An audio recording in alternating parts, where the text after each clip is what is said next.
তুইও অবিক ভাইয়াকে পছন্দ করিস তাই না হিয়া? না তো, আমি অভিক ভাইকে কেন পছন্দ করব? না, এই এলাকার সব মেয়েই তো অবিক ভাইয়া বলতে পাগল, তাই তোকে জিজ্ঞেস করলাম আর কি। তুইও নিশ্চয়ই আর সবার মতোই অবিক ভাইয়াকে পছন্দ করিস। সবাই পছন্দ করে বলে কি আমাকেও পছন্দ করতে হবে? এমনটা কোথায় লেখা আছে শুনি? না, আসলে আমি তো এমনি জিজ্ঞেস করলাম। তুই কি রাগ করলি? না, আমি আসি আবির ভাইয়া, ক্ষুধা লেগেছে। কলেজ থেকে এসে কিছুই খাইনি। কথাগুলো বলেই আমি পুকুর পাড়ে বসার বেঞ্চি থেকে উঠে পড়লাম। সামনেই পুকুরে অভিক ভাইয়া গোসল করছে, আর তাকে দেখেই আবির ভাইয়া আমাকে কথাটা জিজ্ঞেস করেছে বুঝতে পারলাম। আবির ভাইকে আরেক নজর দেখেই আমি ওখান থেকে প্রায় ছুটে চলে আসলাম। আমি হিয়া, কলেজের দ্বিতীয় বর্ষের ছাত্রী। আর এতক্ষণ যার সাথে কথা বলছিলাম সে হচ্ছে আমার চাচাতো ভাই আবির। এবার অনার্স দ্বিতীয় বর্ষে পড়ে। প্রথম বর্ষের ফাইনাল পরীক্ষা শেষ করেই বাড়িতে এসেছে, বেশ কিছুদিন থাকবে। আর অভিক হচ্ছে আমার আরেক চাচার ছেলে। দেখতে যেমন সুন্দর তেমনি অহংকারী। ছাত্র হিসাবেও গ্রামের সেরা। ঢাকা মেডিকেলে পড়াশোনা করে, এবার ফাইনাল ইয়ারে। গ্রামের প্রায় সব মেয়েই অভিক ভাইয়া বলতে পাগল, যে কেউ একবার দেখলে আর চোখ ফেরাতে পারবে না। কিন্তু আমার কেন জানি অভিক ভাইকে পছন্দ নয়।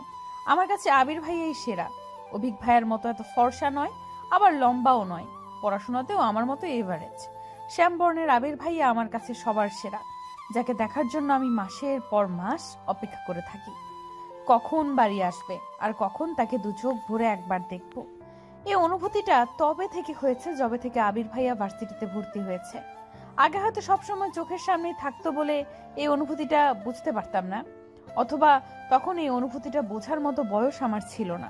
আমি যাকে পছন্দ করি সে যদি আমার সামনে অন্য কোনো ছেলেকে পছন্দ করে কিনা তা জিজ্ঞেস করে, তাহলে তো রাগ হওয়ারই কথা।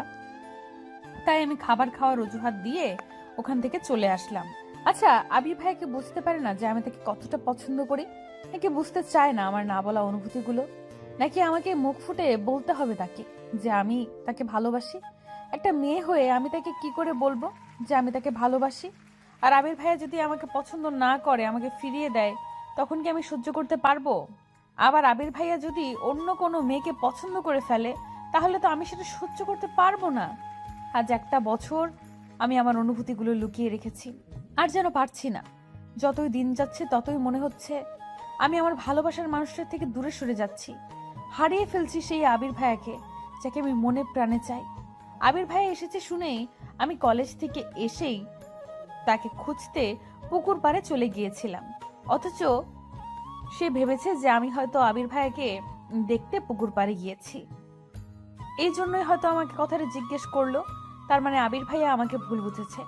কথাটা ভাবতেই আমার নিজেরই লজ্জা লাগলো। অভিক ভাইয়াও তো তাকিয়েছিল আমার দিকে। সেও ভেবেছে যে আমি তার গোসল করা দেখতে গিয়েছি। ছি, ব্যাপারটা এতক্ষণ আমার মাথাতেও আসেনি। আমার মনে হচ্ছে যে আবার ছুটে গিয়ে আবির ভাইয়াকে বলে আসি যে আমি ওনাকে দেখতে ওখানে গিয়েছিলাম, অভিক ভাইয়াকে নয়। যেই ভাবা সেই কাজ।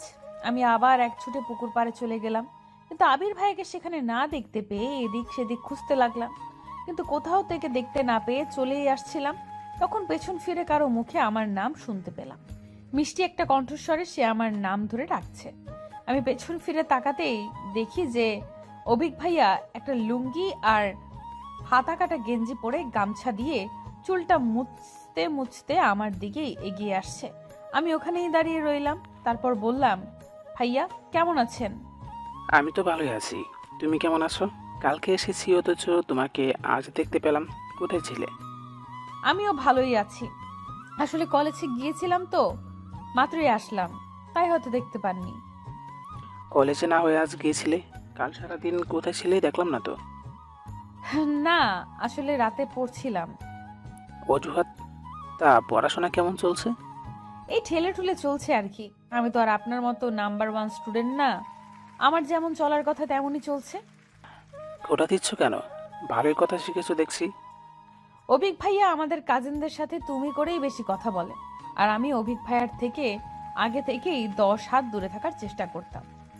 আমি অভিক ভাইয়াকে কিছু বলতে যাব, ঠিক তখনই সেখানে আবির ভাইয়া এসে হাজির। আবির ভাইয়াকে দেখে আমি আরো চুপ হয়ে গেলাম। আবির ভাইয়া অভিক ভাইয়াকে লক্ষ্য করে বলল, কেমন আছেন ভাইয়া? এই তো ভালো। তুমি? তুমি কখন আসলে? এই তো কিছুক্ষণ আগেই। আপনি তো কাল এসেছেন তাই না? হুম। থাকবে নাকি কয়দিন? না, বেশি দিন ছুটি নেই, আর 2টা টিউশনি আছে, ছুটি দিয়ে এসেছি। বেশি দিন থাকতে পারবো না। টিউশনি করা তোমার পড়াশোনার ক্ষতি হয় না? আমি তো আর সারাক্ষণ পড়ি না, আর 2টা টিউশনি থাকলে হাত খরচটা হয়ে যায় আর কি। তাদের গল্পের মাঝে আমার নিজেকে অসহায় লাগছিল, তাই আমি চুপি চুপি ওখান থেকে কেটে পড়লাম। আমি ঘরে ঢুকতেই মা চেঁচাতে লাগলো। সেই তখনই বললি যে ক্ষুধা লেগেছে, আমি তখন ভাত বেড়ে রেখেছি, অথচ তোর আসার নাম নেই। কোথায় গিয়েছিলে এই দুপুরে? এইখানেই আবির ভাইয়া এসেছে তাই। ওদের দেখে কিছু শেখ। সারাক্ষণ টোটো করে ঘুরে বেড়ালে ওদের মতো আর ভার্সিটিতে পড়তে হবে না। তোর বাবা বলে দিয়েছে কোনো ভার্সিটিতে চান্স না পেলে সোজা বিয়ে দিয়ে দেবে। আসিফ এখন বাবা মায়ের সম্মান রাখলে তবেই বাঁচা। কথাগুলো বলে মা হন হন করে ঘর থেকে বের হয়ে গেল। এই অভিক ভাইয়া আর আবিক ভাইয়া কেন যে ভার্সিটিতে চান্স পেয়েছিল কে জানে।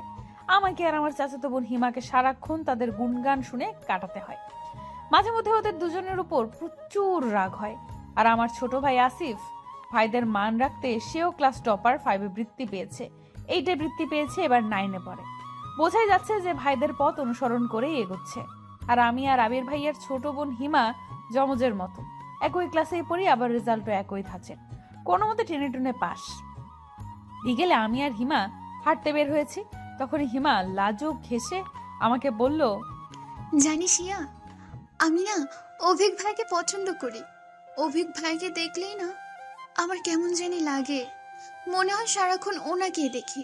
ইস, ওনার যদি একটা ছোট ভাই বা বোন থাকতো, তাহলে তার ওসিলায় হলেও সারাক্ষণ আমি ওনাদের বাড়ির আশেপাশে ঘুরঘুর করতাম। আর বড় চাচাও দেখ, নিজের বাড়ি রেখে অন্য জায়গায় গিয়ে বাড়ি বানাতে হবে। আমাদের সাথে থাকলে কি হতো, যখন তখন অভিক ভাইকে দেখতে পারতাম। তুই এমন ভাবে বলছিস যেন অভিক ভাইয়াদের বাড়ি আমাদের বাড়ির থেকে কতই না দূরে, শুধুমাত্র রাস্তার এপার ওপার। আর তুই যে অভিক ভাইকে পছন্দ করিস এটা তো অনেক পুরাতন কথা, নতুন কিছু বল। একটা কথা কান খুলে শুনে রাখ, তুই কিন্তু অভিক ভাইয়ের দিকে একদম নজর দিবি না। অভিক ভাইয়া শুধু আমার। আচ্ছা হিয়া, অভিক ভাইয়ার কেমন মেয়ে পছন্দ হতে পারে বলতো? তুই এমন ভাবে বলছিস যেন অভিক ভাইয়া আমাকে বলেছে যে হিয়া আমার না এমন টাইপের মেয়ে পছন্দ। তুমি একটু খুঁজে দেবে? তুই মজা নিচ্ছিস তাই না? তুই নিজে যখন কাউকে পছন্দ করবি তখন বুঝবি যে ভালোবাসার মানুষটি সম্পর্কে জানার জন্য মন কেমন করে। তখন আমাকে বললে আমি ওইভাবে মজা করব। আরে বোন, তুই রাগ করছিস কেন? আমি তো এমনিই বললাম।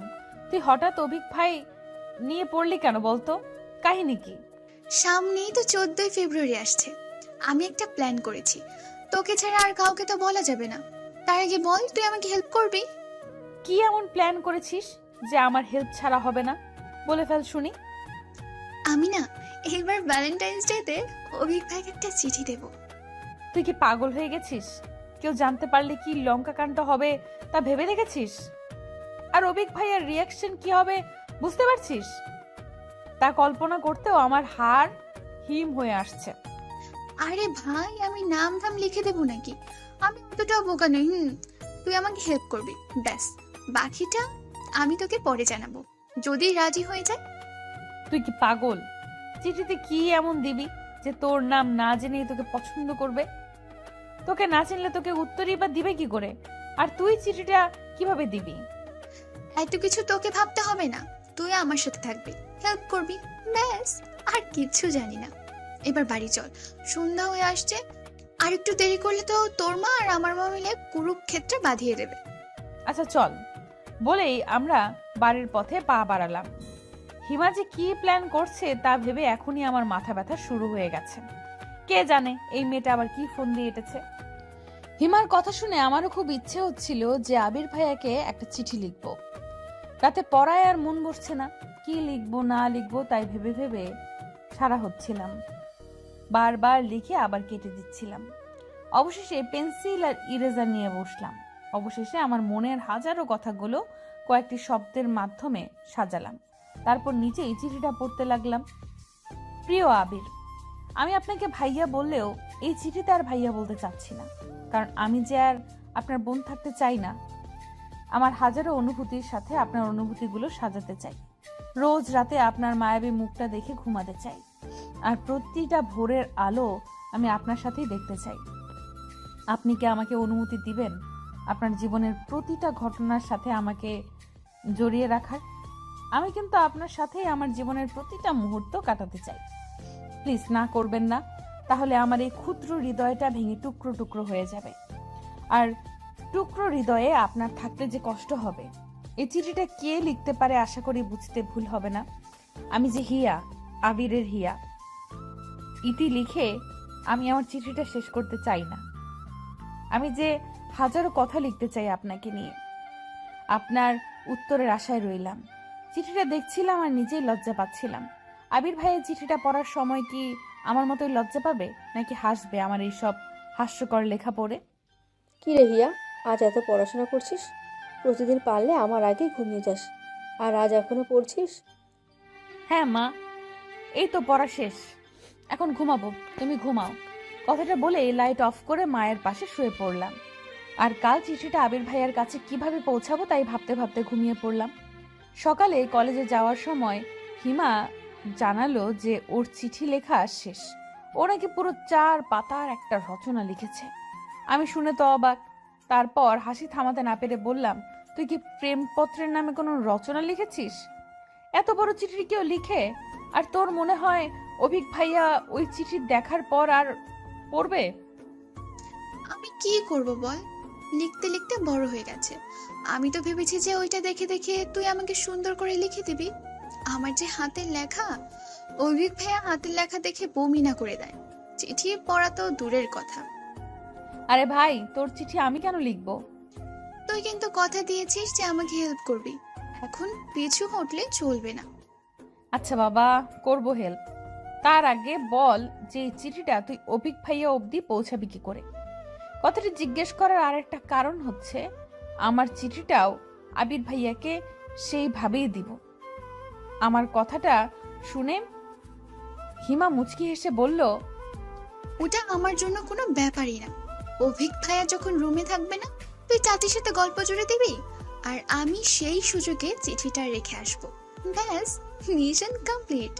আইডিয়াটা কেমন? জিনিয়াস। তুই তো দেখছি ভবিষ্যতে লাভ গুরু হবি। কলেজে পৌঁছেই আমি হিমার চিঠিটা নিয়ে সবার থেকে লুকিয়ে পড়তে লাগলাম।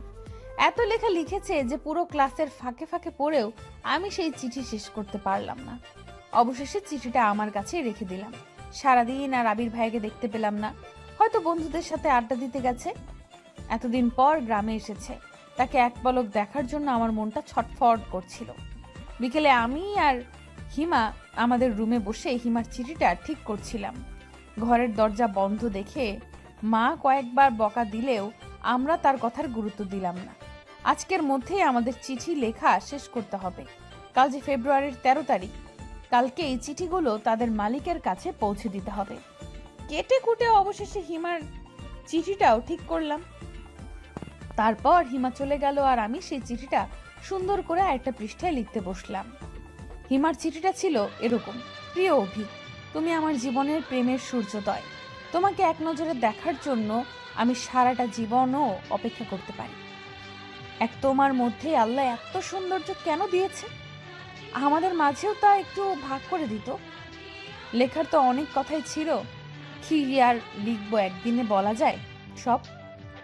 আজ শুধু এইটুকুই বলতে চাই যে আমি তোমাকে আমার সারা জীবনের সঙ্গী হিসেবে পেতে চাই। তুমি কি পারবে আমার জন্য অপেক্ষা করতে? আমি তোমার পাশে ছিলাম, আছি, আর থাকতেও চাই। নাম না বললে কি তুমি আমায় চিনে নেবে না? হাসির শুরু, হাওয়ার শুরু, রবীন্দ্রনাথের হৈমন্তীর শুরু, তাতেই আছে আমার সুর। আরো বলতে হবে বলে মনে হয় না। আমি এই ভালোবাসা দিবসের একটা মুহূর্ত তোমাকে আমার করে দেখতে চাই, যেখানে তুমি আমাকে পুকুর পাড়ে গিয়ে খুঁজবে। আমি তোমার আশায় থাকবো। আসবে তো আমার অভু? চিঠিটা শেষ করতেই আবির ভাইয়া আমার রুমের সামনে এসে হাজির। এই সময় আবির ভাইয়া আমার রুমে। সারাদিন পর আবির ভাইয়াকে দেখে আমার কি যে ভালো লাগছে তা বলে বোঝাতে পারছি না। আমি নিজেকে সামলিয়ে নিয়ে বললাম, ভাইয়া আপনি ভেতরে আসুন। আবির ভাইয়া ভেতরে এসে আমার বিছানার উপর বসতে বসতে বললেন, কেন, আমি কি আসতে পারি না নাকি? না তা নয়, আসলে এই সন্ধ্যার সময় তাই জিজ্ঞেস করলাম আর কি। চাচি বলছিল তোর পড়াশোনা কেমন চলছে একটু খোঁজ নিতে, তাই চলে আসলাম আর কি। হিমার অবস্থা তো একদম বাজে, তা তোর কি অবস্থা? আমি চিঠিটা কোনো মতে একটা বইয়ের মধ্যে লুকিয়ে রেখে পড়ার ব্যাপারে কথা বলতে লাগলাম। বইটা আমি যেন হাতছাড়া করছি না। আবির ভাইয়া তার লক্ষ্য করে বলল, ওই বইটা ওইভাবে লুকাচ্ছিস কেন? কি আছে ওই বইতে? এটা আমার এক বান্ধবীর বই, এনেছিলাম পড়ার জন্য, কিছুই নেই। এইটুকু বলার পর মা আমাকে ডাকতে লাগলো। আমি আবির ভাইকে রুমে রেখে মায়ের কাছে চলে গেলাম। মা আবির ভাইয়ের জন্য চা বানিয়েছে। চা নিয়ে আমার রুমে ঢুকতেই দেখতে পেলাম যে আবির ভাইয়ের মুখটা কেমন যেন পাংশু বর্ণ ধারণ করেছে। আমি চায়ের কাপটা নামাতেই আবির ভাইয়া বলল, আমি এখন চা খাবো না, বাইরে একটু কাজ আছে, তুই পড়, আমি পরে আসবো না। আমার উত্তরের আশা না করেই আবির ভাইয়া হন্তদন্ত হয়ে চলে গেল। আমি হা করে কিছুক্ষণ তাকিয়ে থেকে আবির ভাইয়ার জন্য আমার চাটা নিজেই খেতে শুরু করলাম। আর অবাক হয়ে ভাবতে লাগলাম যে আবির ভাইয়া এমন হঠাৎ করে চলে গেল কেন। আজ কলেজ থেকে এসে আমি আর হিমা সুযোগ খুঁজছি যে কখন অভিক ভাইয়া বাড়ি থেকে বের হবে, কিন্তু অভিক ভাইয়া যেন আজ বেরই হচ্ছে না। আমি আর হিমা ওর রুমের জানালার পাশে বসে আছি। এমন সময় আবির ভাইয়া এসে হিমাকে ডাকতে লাগলো। আমাকে দেখেই আবির ভাইয়া রুমের থেকে চলে গেল। আমার কেমন যেন মনে হচ্ছে যে আবির ভাইয়া আমাকে এড়িয়ে চলছে, কিন্তু কেন তা বুঝতে পারছি না। কালকে অভিক ভাইয়ের জন্য লেখা চিঠিটা দেখে ফেলেনি তো? ভাবতে আমার হাত পা কেমন যেন ঠান্ডা হয়ে আসলো। আবির ভাইকে কি জিজ্ঞেস করে দেখবো, কিন্তু হিমার কথা বললে আবার হিমার কপালে শনি নেমে আসবে। আর যদি এটা ভাবে যে আমি অভিক ভাইয়াকে চিঠি লিখব, তখন এসব ভাবছিলাম। তখন হিমা রুমে এসেই আমাকে জড়িয়ে ধরে আস্তে আস্তে বলল, আরে অভিক ভাই বের হয়ে গেছে, চল তাড়াতাড়ি। আমি হিমার সাথে বিনা বাক্যে বের হয়ে গেলাম। আবির ভাইয়া বারান্দায় বসে চাচির সাথে কথা বলছিল। আমাকে আর হিমাকে যেতে দেখে হিমাকে উদ্দেশ্য করে বলল, কিরে হিমু, এখন আবার কোথায় যাচ্ছিস? হিয়া নাকি একটু বড় চাচির ওখানে যাবে, তাই। ইয়া যাবে, ভালো কথা। তোকে সাথে যেতে হবে কেন? মা না কি যেন করতে বললো তোকে, যা কাজ কর। আমি জানি হিমার কোনো কাজ নেই, কিন্তু আমার সাথে যেতে দিবে না, এজন্য এমন করছে। আমার মনটা খারাপ হয়ে গেল। হিমাও রাগ করে রুমে চলে গেল। চাচি আমাদের মনের অবস্থা বুঝতে পেরে আবির ভাইয়াকে ধমক দিয়ে বলল, তুই কাল থেকে হিমার পেছনে কেন পড়ে আছিস বলতো?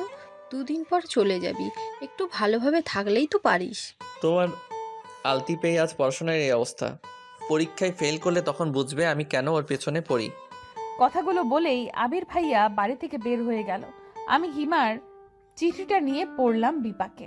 আবির ভাইয়া বের হয়ে যেতেই হিমা আবার চুপি চুপি বের হয়ে আসলো। তারপর আমরা দুজনে গিয়ে অভিক ভাইয়ার রুমে চিঠিটা রেখে আসতে সফল হলাম। রাতে আমি হিমার কাছে যাব বলে আবির ভাইয়ার জন্য লেখা চিঠিটা নিয়ে চাচিদের ওখানে গেলাম। এই সময়টা আবির ভাই সাধারণত রুমে থাকে না, তাই ভাবলাম যে রুমে চিঠিটা রেখে চলে আসব, যেন কেউ বুঝতে না পারে। তাহলে আবির ভাই আমাকে ভুল বুঝলেও চিঠিটা দেখে বুঝে যাবে যে আবির ভাইয়ার জন্য চিঠিটা লেখা, অভিক ভাইয়ের জন্য চিঠি লেখাটা আমার নয়। আবির ভাইয়ার রুমের সামনে যেতেই আমি থমকে গেলাম। আবির ভাইয়া হেসে হেসে কারোর সাথে কথা বলছে, কিন্তু অন্য কারো কণ্ঠ না শুনতে পেয়ে বুঝে গেলাম যে আবির ভাইয়া ফোনে কথা বলছে। আমি আরেকটু কাছে গিয়ে কথাগুলো শোনার চেষ্টা করলাম। আরে পাগলি, ভ্যালেন্টাইন্স ডে এখনো আসেনি তো, এখনই বলতে হবে? ওকে বলছি বাবা, আই লাভ ইউ। হয়েছে এবার? দেখ নিশি, আমি বলে দিয়েছি তো, এবার ফোন রাখ, আমি বাড়িতে এসেছি, কেউ শুনলে উল্টাপাল্টা ভাববে। বলেই হাসতে লাগলো। আবির ভাইয়া কাউকে আই লাভ ইউ বলেছে শুনে আমার পা দুটো পাথরের মতো স্থির হয়ে গেল। চোখ থেকে পানি পড়েই চলেছে। চিৎকার করে কান্না করতে মন চাচ্ছে, কিন্তু পারছি না। হঠাৎ চাচা আমাকে ওভাবে দাঁড়িয়ে থাকতে দেখে বলল, কে ওখানে? হিয়া, ভিতরে যা। ওখানে দাঁড়িয়ে আছিস কেন? হিমা ভিতরেই আছে, দেখ। না, আমি আর ভেতরে যাব না, আসি। ততক্ষণে আবির ভাইয়া আর হিমা রুম থেকে বাইরে চলে এসেছে। আবির ভাইয়ার চোখে চোখ পড়তেই আমি তাড়াতাড়ি ওখান থেকে চলে আসলাম। অন্ধকারে থাকায় হয়তো কেউ বুঝতে পারেনি যে আমি কান্না করছি। না বোঝাই ভালো। আজ রাতে আমার ঘুম হবে না, তা আমি ভালো করেই জানি। এটাই কি হওয়ার ছিল? আমি যাকে ভালোবাসি সে অন্য কাউকে ভালোবাসে। আচ্ছা, আমারও তো কোনো ভুল হতে পারে। হতে পারে আবির ভাইয়া কাউকে ভালোবাসে না, কিন্তু আমি নিজের কানকে কি করে অবিশ্বাস করি? আসলে কি প্রেমে পড়লে মানুষের বুদ্ধি লোপ পায় নাকি বৃদ্ধি পায়? আমার ক্ষেত্রে কোনটা হচ্ছে? আমি আর কিছু ভাবতে পারছি না। বুক ফেটে কান্না করতে মন চাচ্ছে, কিন্তু মা পাশে থাকায় কান্নাও করতে পারছি না। এত রাতে কান্না করলে মা কি ভাববে? রাতে কখন ঘুমিয়ে পড়েছি জানি না। সকালে মায়ের ডাকে ঘুম ভেঙে গেল। আমি বিছানা থেকে উঠতেই আম্মু বকা দিয়ে বলতে লাগলো, জমিদারের বেটির ঘুম কি আজ ভাঙবে?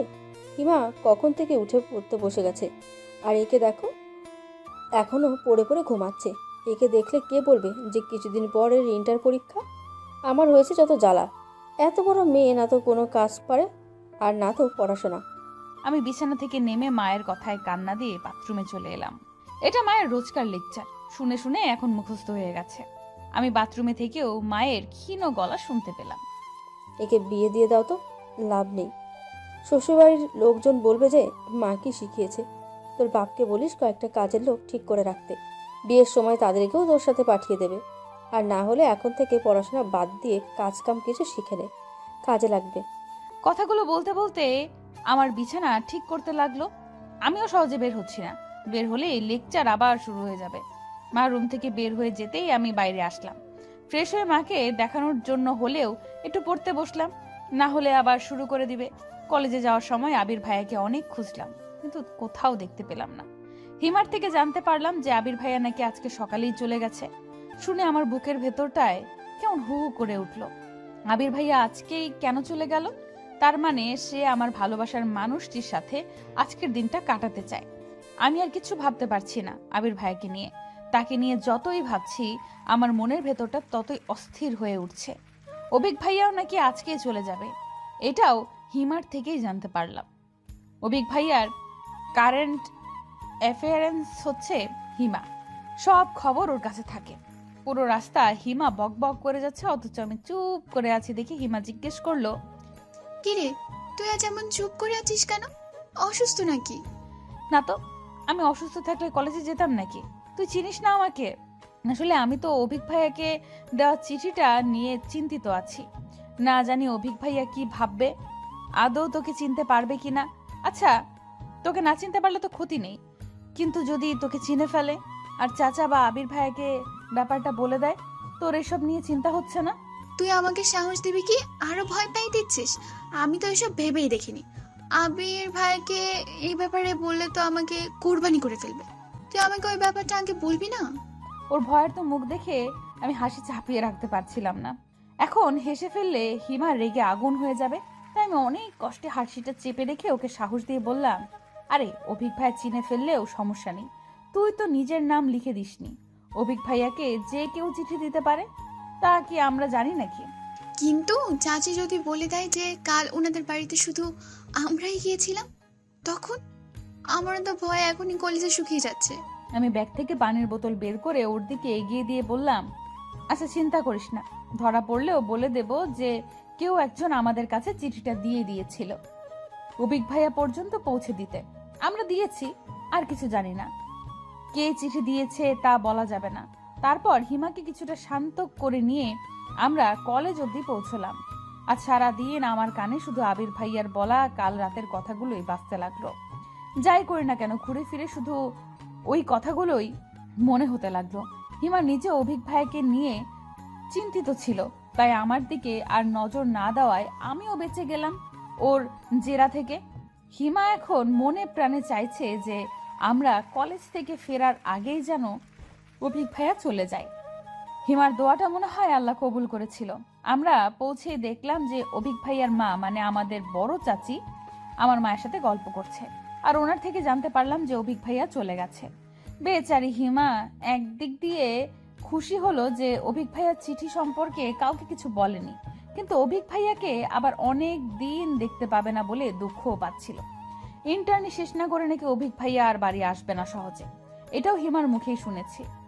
ও যে এত খবর কিভাবে পায় আমি তাই বুঝি না। পুরো একটা সিসিটিভি ফুটেজ। আমার তো এখন সন্দেহ হচ্ছে এটা ভেবে যে অভিক ভাইয়া চিঠিটা আদৌ দেখেছে তো। হিমা তো বলল যে চিঠিটা ও অভিক ভাইয়ার বইয়ের মধ্যে রেখেছিল, তাও আবার যে বইটা সামনে ছিল। অভিক ভাইয়া তো বই না পড়ে থাকার মানুষ না, তাহলে কি চিঠিটা দেখেও পড়েনি, নাকি পড়েও হিমাকে চিনতে পারেনি? না চিনতে পারলেই ভালো। এসব ভাবতে ভাবতে রুমের দিকে পা বাড়ালাম। আমি রুমে ঢুকতেই একটা নতুন ডায়েরি দেখতে পেলাম। আমি ব্যাগটা নামিয়ে ডায়েরিটা উল্টে পাল্টে দেখতে দেখতে বাইরে এসে মাকে জিজ্ঞেস করতেই মা বলল, অভিক ডায়েরিটা দিয়েছে তোকে আর হিমাকে নাকি পরীক্ষার জন্য গিফট করেছে। তোদের পরীক্ষার আগে হয়তো আর আসবে না, তাই দিয়ে গেল। আমি ডায়েরি উল্টোতে গিয়ে শেষের দিকে কিছু একটা লেখা দেখতে পেলাম। আমি তাড়াতাড়ি রুমে গিয়ে লেখাগুলো পড়া শুরু করলাম। আমি অবিক। হিয়া, আমি জানি চিঠিটা তুমি লিখেছো। তোমার হাতের লেখা আমি খুব ভালো করে চিনি। দেখো, আমি কথাগুলো তোমাকে সরাসরি বলতে চেয়েছিলাম, কিন্তু তুমি তো জানোই আমি একটু লাজুক প্রকৃতির। কারো সামনে গেলে ভালো করে কথা বলতে পারি না। আর যে কথাগুলো আমি গুছিয়ে লিখতে পারবো সেগুলো সামনে গেলে গুছিয়ে বলতে পারবো না। তাই তোমার থিওরি আমি তোমার উপরই অ্যাপ্লাই করলাম। আমিও আমার মনের কথাগুলো লিখলাম। আমি তোমার থেকে অনেক সিনিয়র, তাই জীবন সম্পর্কে তোমার থেকে আমার ধারণা কিছু বছরের হলেও বেশি। তোমার ওই লাইফটা আমি অনেক বছর আগেই পার করে এসেছি, তাই তোমার মনের অবস্থাটা আমি ভালো করে বুঝতে পারছি। তোমার আবেগের বয়সটা এখনো চাইনি।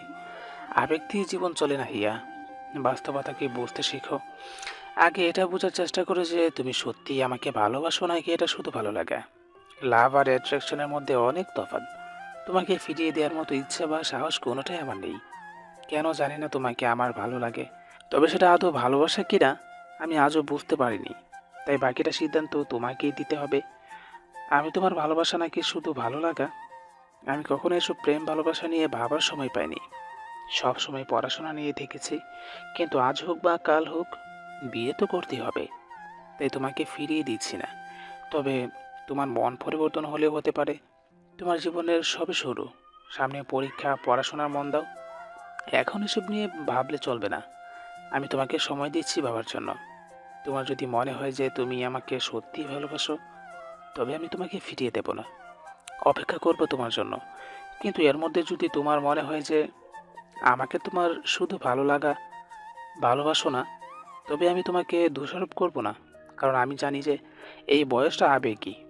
আর আমার বাহ্যিকতা দেখে আমাকে বিচার করো না। আমার আচার আচরণের স্বভাব চরিত্র এগুলো বিচার করো, তারপর তুমি সিদ্ধান্ত নেবে। আর হ্যাঁ, তোমার পরীক্ষার মধ্যে এ নিয়ে কোনো টেনশন করবো না। এখন তোমার পড়ার সময়। পরীক্ষা শেষ করে ঠান্ডা মাথায় ভেবে তারপর আমাকে জানিও। উপদেশগুলো গ্রহণ করলে খুশি হব। আর আমার লেখাগুলো পড়ে একদম মন খারাপ করবে না। নিজের খেয়াল রেখো, ভালো থেকো, সুস্থ থেকো। তোমার প্রিয় অপু। লেখাগুলো পড়তেই আমার মাথার মধ্যে ঝিমঝিম করতে শুরু করে দিয়েছে। আমি হাসবো নাকি কাঁদবো বুঝতে পারছি না। প্রথমে আবির ভাইয়া আমাকে ভুল বুঝলো, আর এখন অভিক ভাইয়াও। কিন্তু এই লেখাগুলো দেখলে হিমাও যে আমাকে ভুল বুঝবে। যাই হোক না কেন, হিমাকে এই ব্যাপারে কিছুই বলা যাবে না, তাহলে ও আমাকে খুন করে ফেলবে। অভিক ভাইয়া কি করে ভাবতে পারলো যে আমি ওনাকে পছন্দ করি? তার মানে চিঠিটা আবির ভাইয়াও পড়েছিল নিশ্চয়ই, যার কারণে আবির ভাইয়াও একই ভুল বুঝেছে।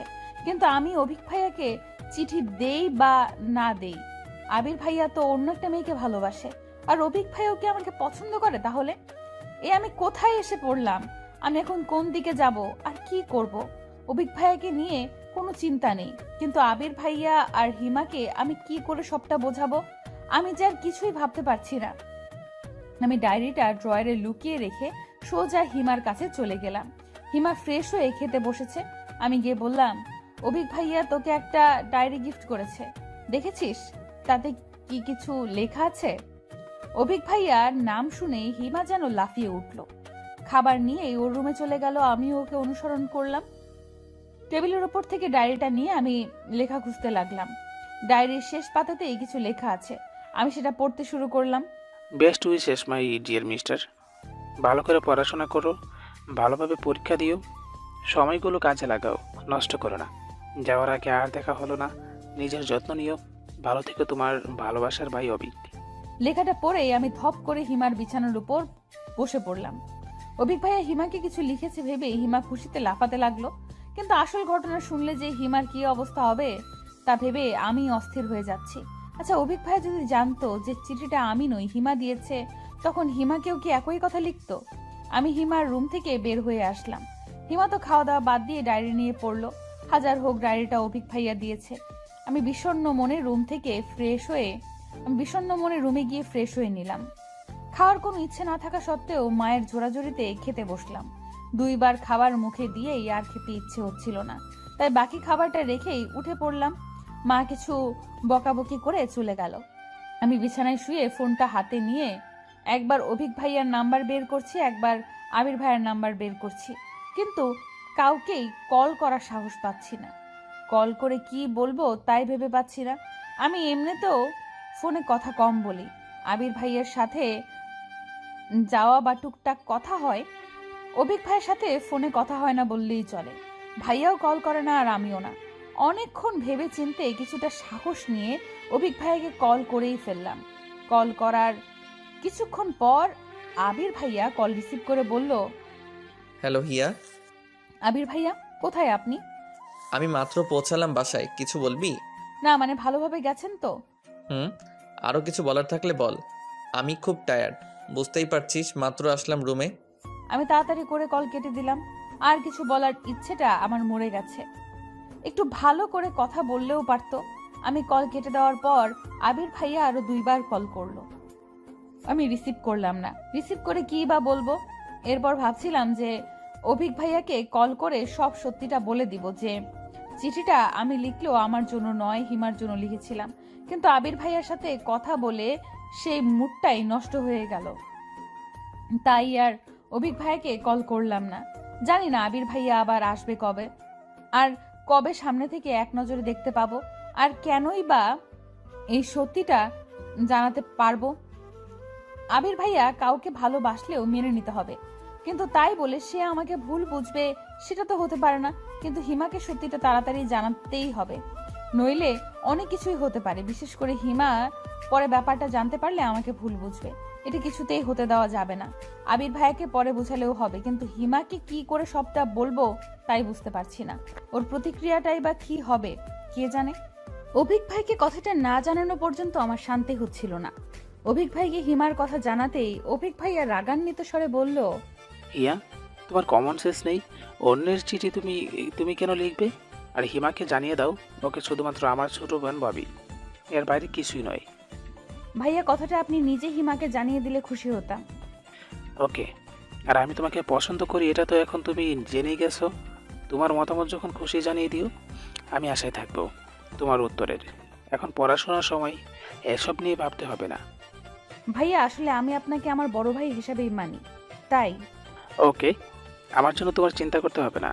ভেবো না যে তুমি না করার আমি অনেক কষ্ট পাবো, কেননা তোমাকে আমার ভালো লাগে, জাস্ট এইটুকুই।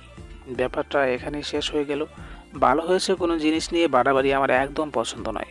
আর এসব কথাগুলো কাউকে জানানোর প্রয়োজন নেই। কাজিনদের মধ্যে কোনো ভুল বোঝাবুঝির সৃষ্টি হোক, সেটা আমি চাই না। আচ্ছা।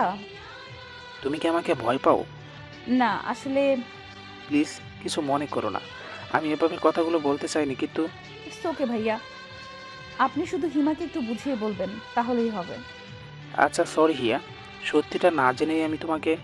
থাক না, এসব আর না বলাই ভালো। তারপর অভিক ভাইয়া কল কেটে দিতেই আমি যেন হাফ ছেড়ে বাঁচলাম। একটু পরে হিমা মন খারাপ করে আমার রুমে আসলো। তারপর আমাকে জড়িয়ে ধরে কান্না করতে লাগলো, কারণ অভিক ভাইয়া ওকে সবটা বলেছে, আর সেটা শুনেই ওর এই অবস্থা। অভিক ভাই সব কিছু পেয়েছে বলে এত অহংকার থাকতে হবে? আমি কি দেখতে এতটাই খারাপ? পড়াশোনায় নাও একটু কাঁচা, তাই বলে এভাবে সরাসরি মুখের উপর না করে দিতে পারলো? আমি ওর পিঠে হাত বুলিয়ে শান্ত হতে বললাম। তারপর ওকে বুঝালাম যে অভিক ভাইয়ের থেকে আরো ভালো ছেলে পাবে ও। অভিক ভাইয়া আমাকে পছন্দ করে, এটা ওর থেকে গোপন রাখাই ভালো। তাই ও এই বিষয়ে আর কিছু বললাম না। কেটে গেছে কয়েকটা মাস। আমি আবির ভাইয়ের সাথে আর একদিনও কথা বলিনি। সে তো তার প্রিয় মানুষের সাথেই আছে, আমার সাথে কেন কথা বলতে হবে? আমিও ভার্সিটিতে পড়বো, আর প্রেম করে আবির ভাইকে দেখিয়ে দিব।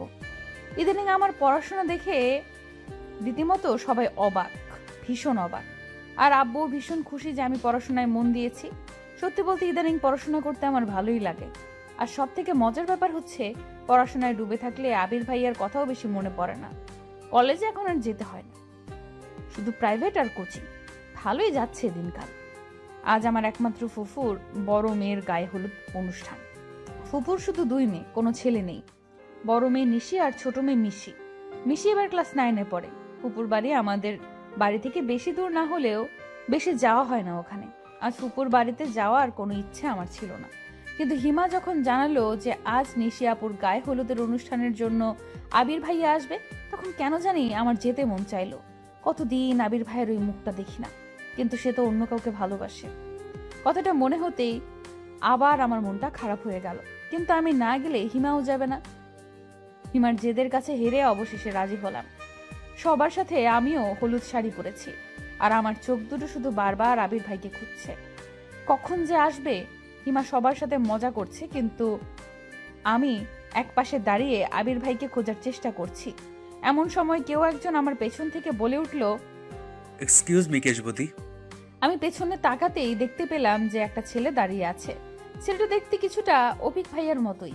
আমি প্রথমে দেখেই কিছুক্ষণ হাঁ করে তাকিয়েছিলাম যে অভিক ভাইয়া তো আসার কথা না, তাহলে এই ছেলেটাকে?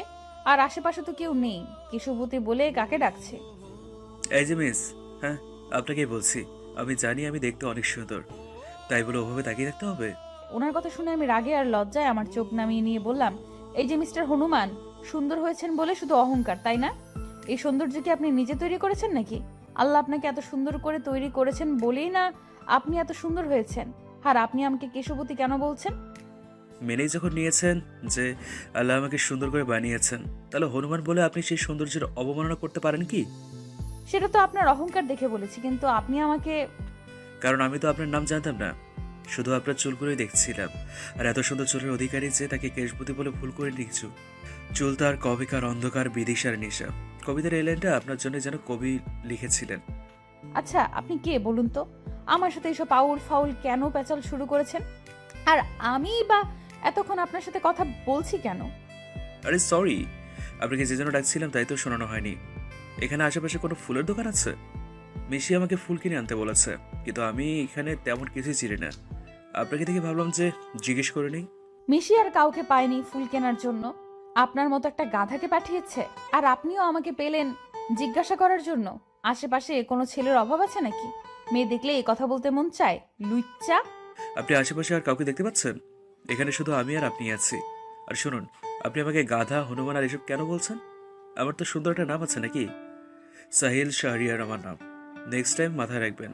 আর উপকার না করলে না করেন, উল্টোপাল্টা কথা বলবেন না। কি ব্যাপার? কি হয়েছে? আপনি কি হিয়াকে চিনেন? ও আচ্ছা, আপনার নাম তাহলে হিয়া?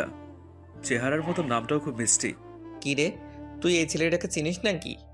আমি ভয়ে ভয়ে না সূচক মাথা নাড়তেই আবির ভাইয়া সাহিলের দিকে এগিয়ে গিয়ে বলল, একা একটা মেয়েকে পেয়ে বিরক্ত করছেন, লজ্জা করছেন আপনার?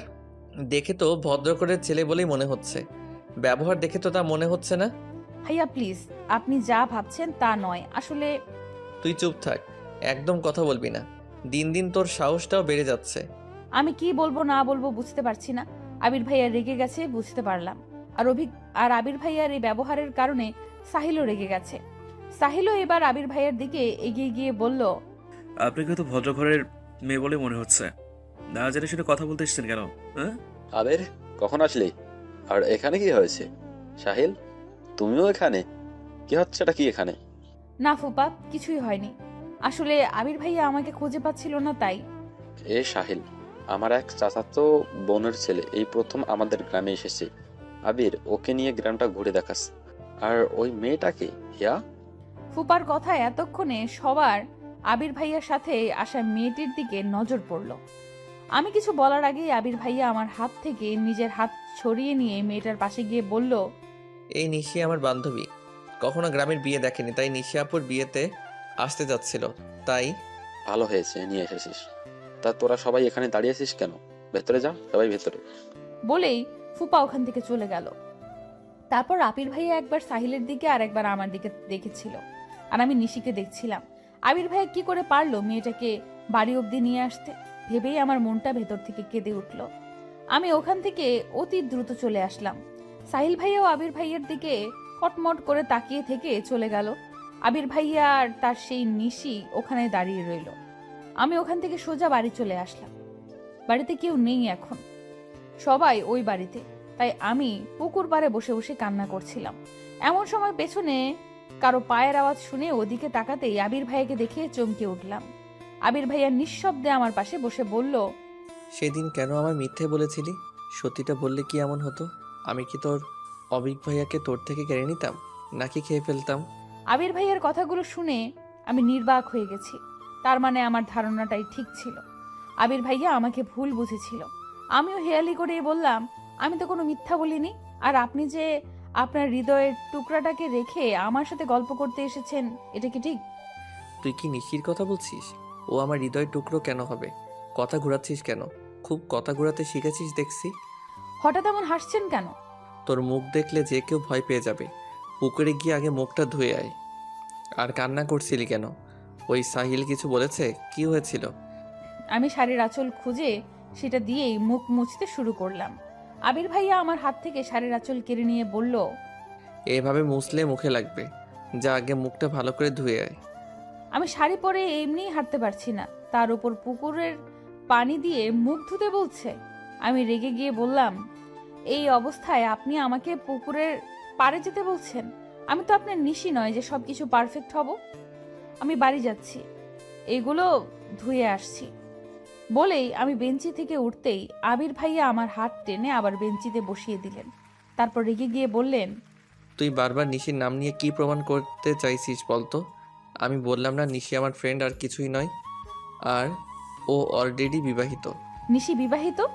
এই কথাটা শুনতে খুশিতে আমার লাফাতে মন চাচ্ছিল, কিন্তু আবির ভাইয়াকে সেটা বুঝতে না দিয়ে বললাম, সত্যি নিশি আপনার গার্লফ্রেন্ড নয় আর উনি বিবাহিত? তাহলে সেদিন রাতে। এইটুকু বলে আমি থেমে গেলাম। আবির ভাইয়া অবাক দৃষ্টিতে আমার দিকে তাকিয়ে বলল, কোন দিন রাতে? তুই কবেকার কথা বলছিস? কিছু না, আসলে আপনি আমাকে ভুল বুঝেছিলেন। সেদিন অভিক ভাইয়ের জন্য আমি চিঠি লিখিনি আসলে। আমি নিজে দেখলাম ওটা তোর হাতের লেখা ছিল আর তুই এখনো মিথ্যে বলছিস। আসলে চিঠিটা আমি লিখেছিলাম, তবে আমার জন্য নয় ওটা। এইটুকু বলেই আমি থেমে গেলাম। হিমার নাম জানতে পারলে আবির ভাইয়া যদি রেগে যায়, যদি হিমাকে বকাবকি শুরু করে, সবাইকে বলে দিলে তো কেলেঙ্কারি কাণ্ড হয়ে যাবে। আমি এখন কি করব? সত্যিটাকে আবির ভাইয়াকে বলে দিব? আর সত্যিটা না বললে তো আবির ভাইয়া আমাকে ভুল বুঝবে। কি করব এখন আমি? তুই নিজেই বলছিস যে চিঠিটা তুই লিখেছিস, আবার বলছিস তোর জন্য নয়। এটা কি ধরনের মজা হিয়া? আমাকে কি তোর পাগল মনে হয়? এটা কি স্কুলের কোনো আবেদনপত্র যে বান্ধবীরটা তুই লিখে দিলি? এটা এইটুকু বলেই থেমে গেলেন আবির ভাইয়া। আমি এবার মাথা নিচু করে বসে আছি, এখনো সিদ্ধান্ত নিতে পারছি না কি করব। আমি আস্তে আস্তে মাথাটা তুলে আর চোখে আবির ভাইয়াকে একবার দেখে নিলাম। তার চোখে মুখে কেমন একটা মায়া ছড়িয়ে আছে, যা উপেক্ষা করে মিথ্যা বলা আমার পক্ষে অসম্ভব। আমি আস্তে করে বললাম, আমি আপনাকে বলতে পারি, একটা শর্তে। বলে ফেল, কি শর্ত? আপনি রাজি আছেন? শর্ত না শুনলে কিভাবে রাজি হব? আগে বল। না, আগে আপনি আমাকে কথা দিন, এইটা নিয়ে কোনো ঝামেলা করবেন না, কাউকে কিছু বলবেন না। আচ্ছা ঠিক আছে, আমি কাউকে কিছুই বলবো না। তুই আমাকে বল চিঠিটা কার জন্য লিখেছিলি? হিমার জন্য। আমার কথাটা শুনেই আবির ভাইয়া সাপের মতো ফোঁস করে উঠল, বসা থেকে দাঁড়িয়ে গেল। আমার দিকে এমন ভাবে তাকিয়ে আছে, মনে হচ্ছে আমি যেন হিমার নাম নিয়ে অনেক বড় একটা ঝামেলা করে ফেলেছি। আবির ভাইয়াকে রাখতে দেখে আমিও দাঁড়িয়ে গেলাম। তারপর আবির ভাইয়ার থেকে চোখ নামিয়ে নিয়ে বললাম, আপনি কিন্তু কথা দিয়েছেন কাউকে কিছু বলবেন না। প্লিজ হিমাকে কিছুই বলবেন না, ও আমাকে বারণ করেছিল। কিন্তু এইটুকু বলার পরেই আবির ভাইয়া আমাকে থামিয়ে দিয়ে বলল, তুই এখন আমাকে এসব বলছিস? এসব কবে থেকে চলছে? তুই আমাকে আগে বলিসনি কেন? চিঠিটা কি অবিক ভাইয়াকে দিয়েছিস? অবিক ভাইয়াও কি হিমাকে?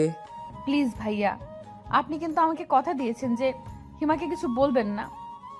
আর শান্ত হন, এখন কেউ শুনে ফেলবে। তুই আগে বল যে কবে থেকে এসব চলছে? কিছুই চলছে না, অভিক ভাইয়া হিমাকে পছন্দ করে না। হিমাই শুধু পড়াশোনায় ডাব্বা আর ও এসব করে বেড়ায়। মাকে আমি কতবার বলেছি ওর দিকে খেয়াল রাখতে, আর আমি কিছু বললেই বলে যে বাড়াবাড়ি করছি। আজ আসুক ও বাড়িতে। বলে আমাকে রেখে আবির ভাইয়া হন হন করে চলে গেল। আমি অপলক দৃষ্টিতে তাকিয়ে রইলাম সেদিকে। হঠাৎ আমার হিমার কথা মনে পড়তেই আত্মা শুকিয়ে গেল। আবির ভাইয়া এখন গিয়ে আবার হিমাকে কিছু বলবে না তো? আমি তাড়াতাড়ি বাড়ি গিয়ে মুখটা ধুয়েই আবার ফুপুর বাড়ির উদ্দেশ্যে রওনা হলাম। ফুপুর বাড়িতে পৌঁছে হিমাকে হাসি খুশি দেখে স্বস্তির নিঃশ্বাস ফেললাম। যাক বাবা, তার মানে আবির ভাইয়া হিমাকে এখনো কিছু বলেনি। এরপর আমি আবির ভাইয়াকে কোথাও খুঁজে পেলাম না। আমাকে দেখেই মিশি দৌড়ে এলো।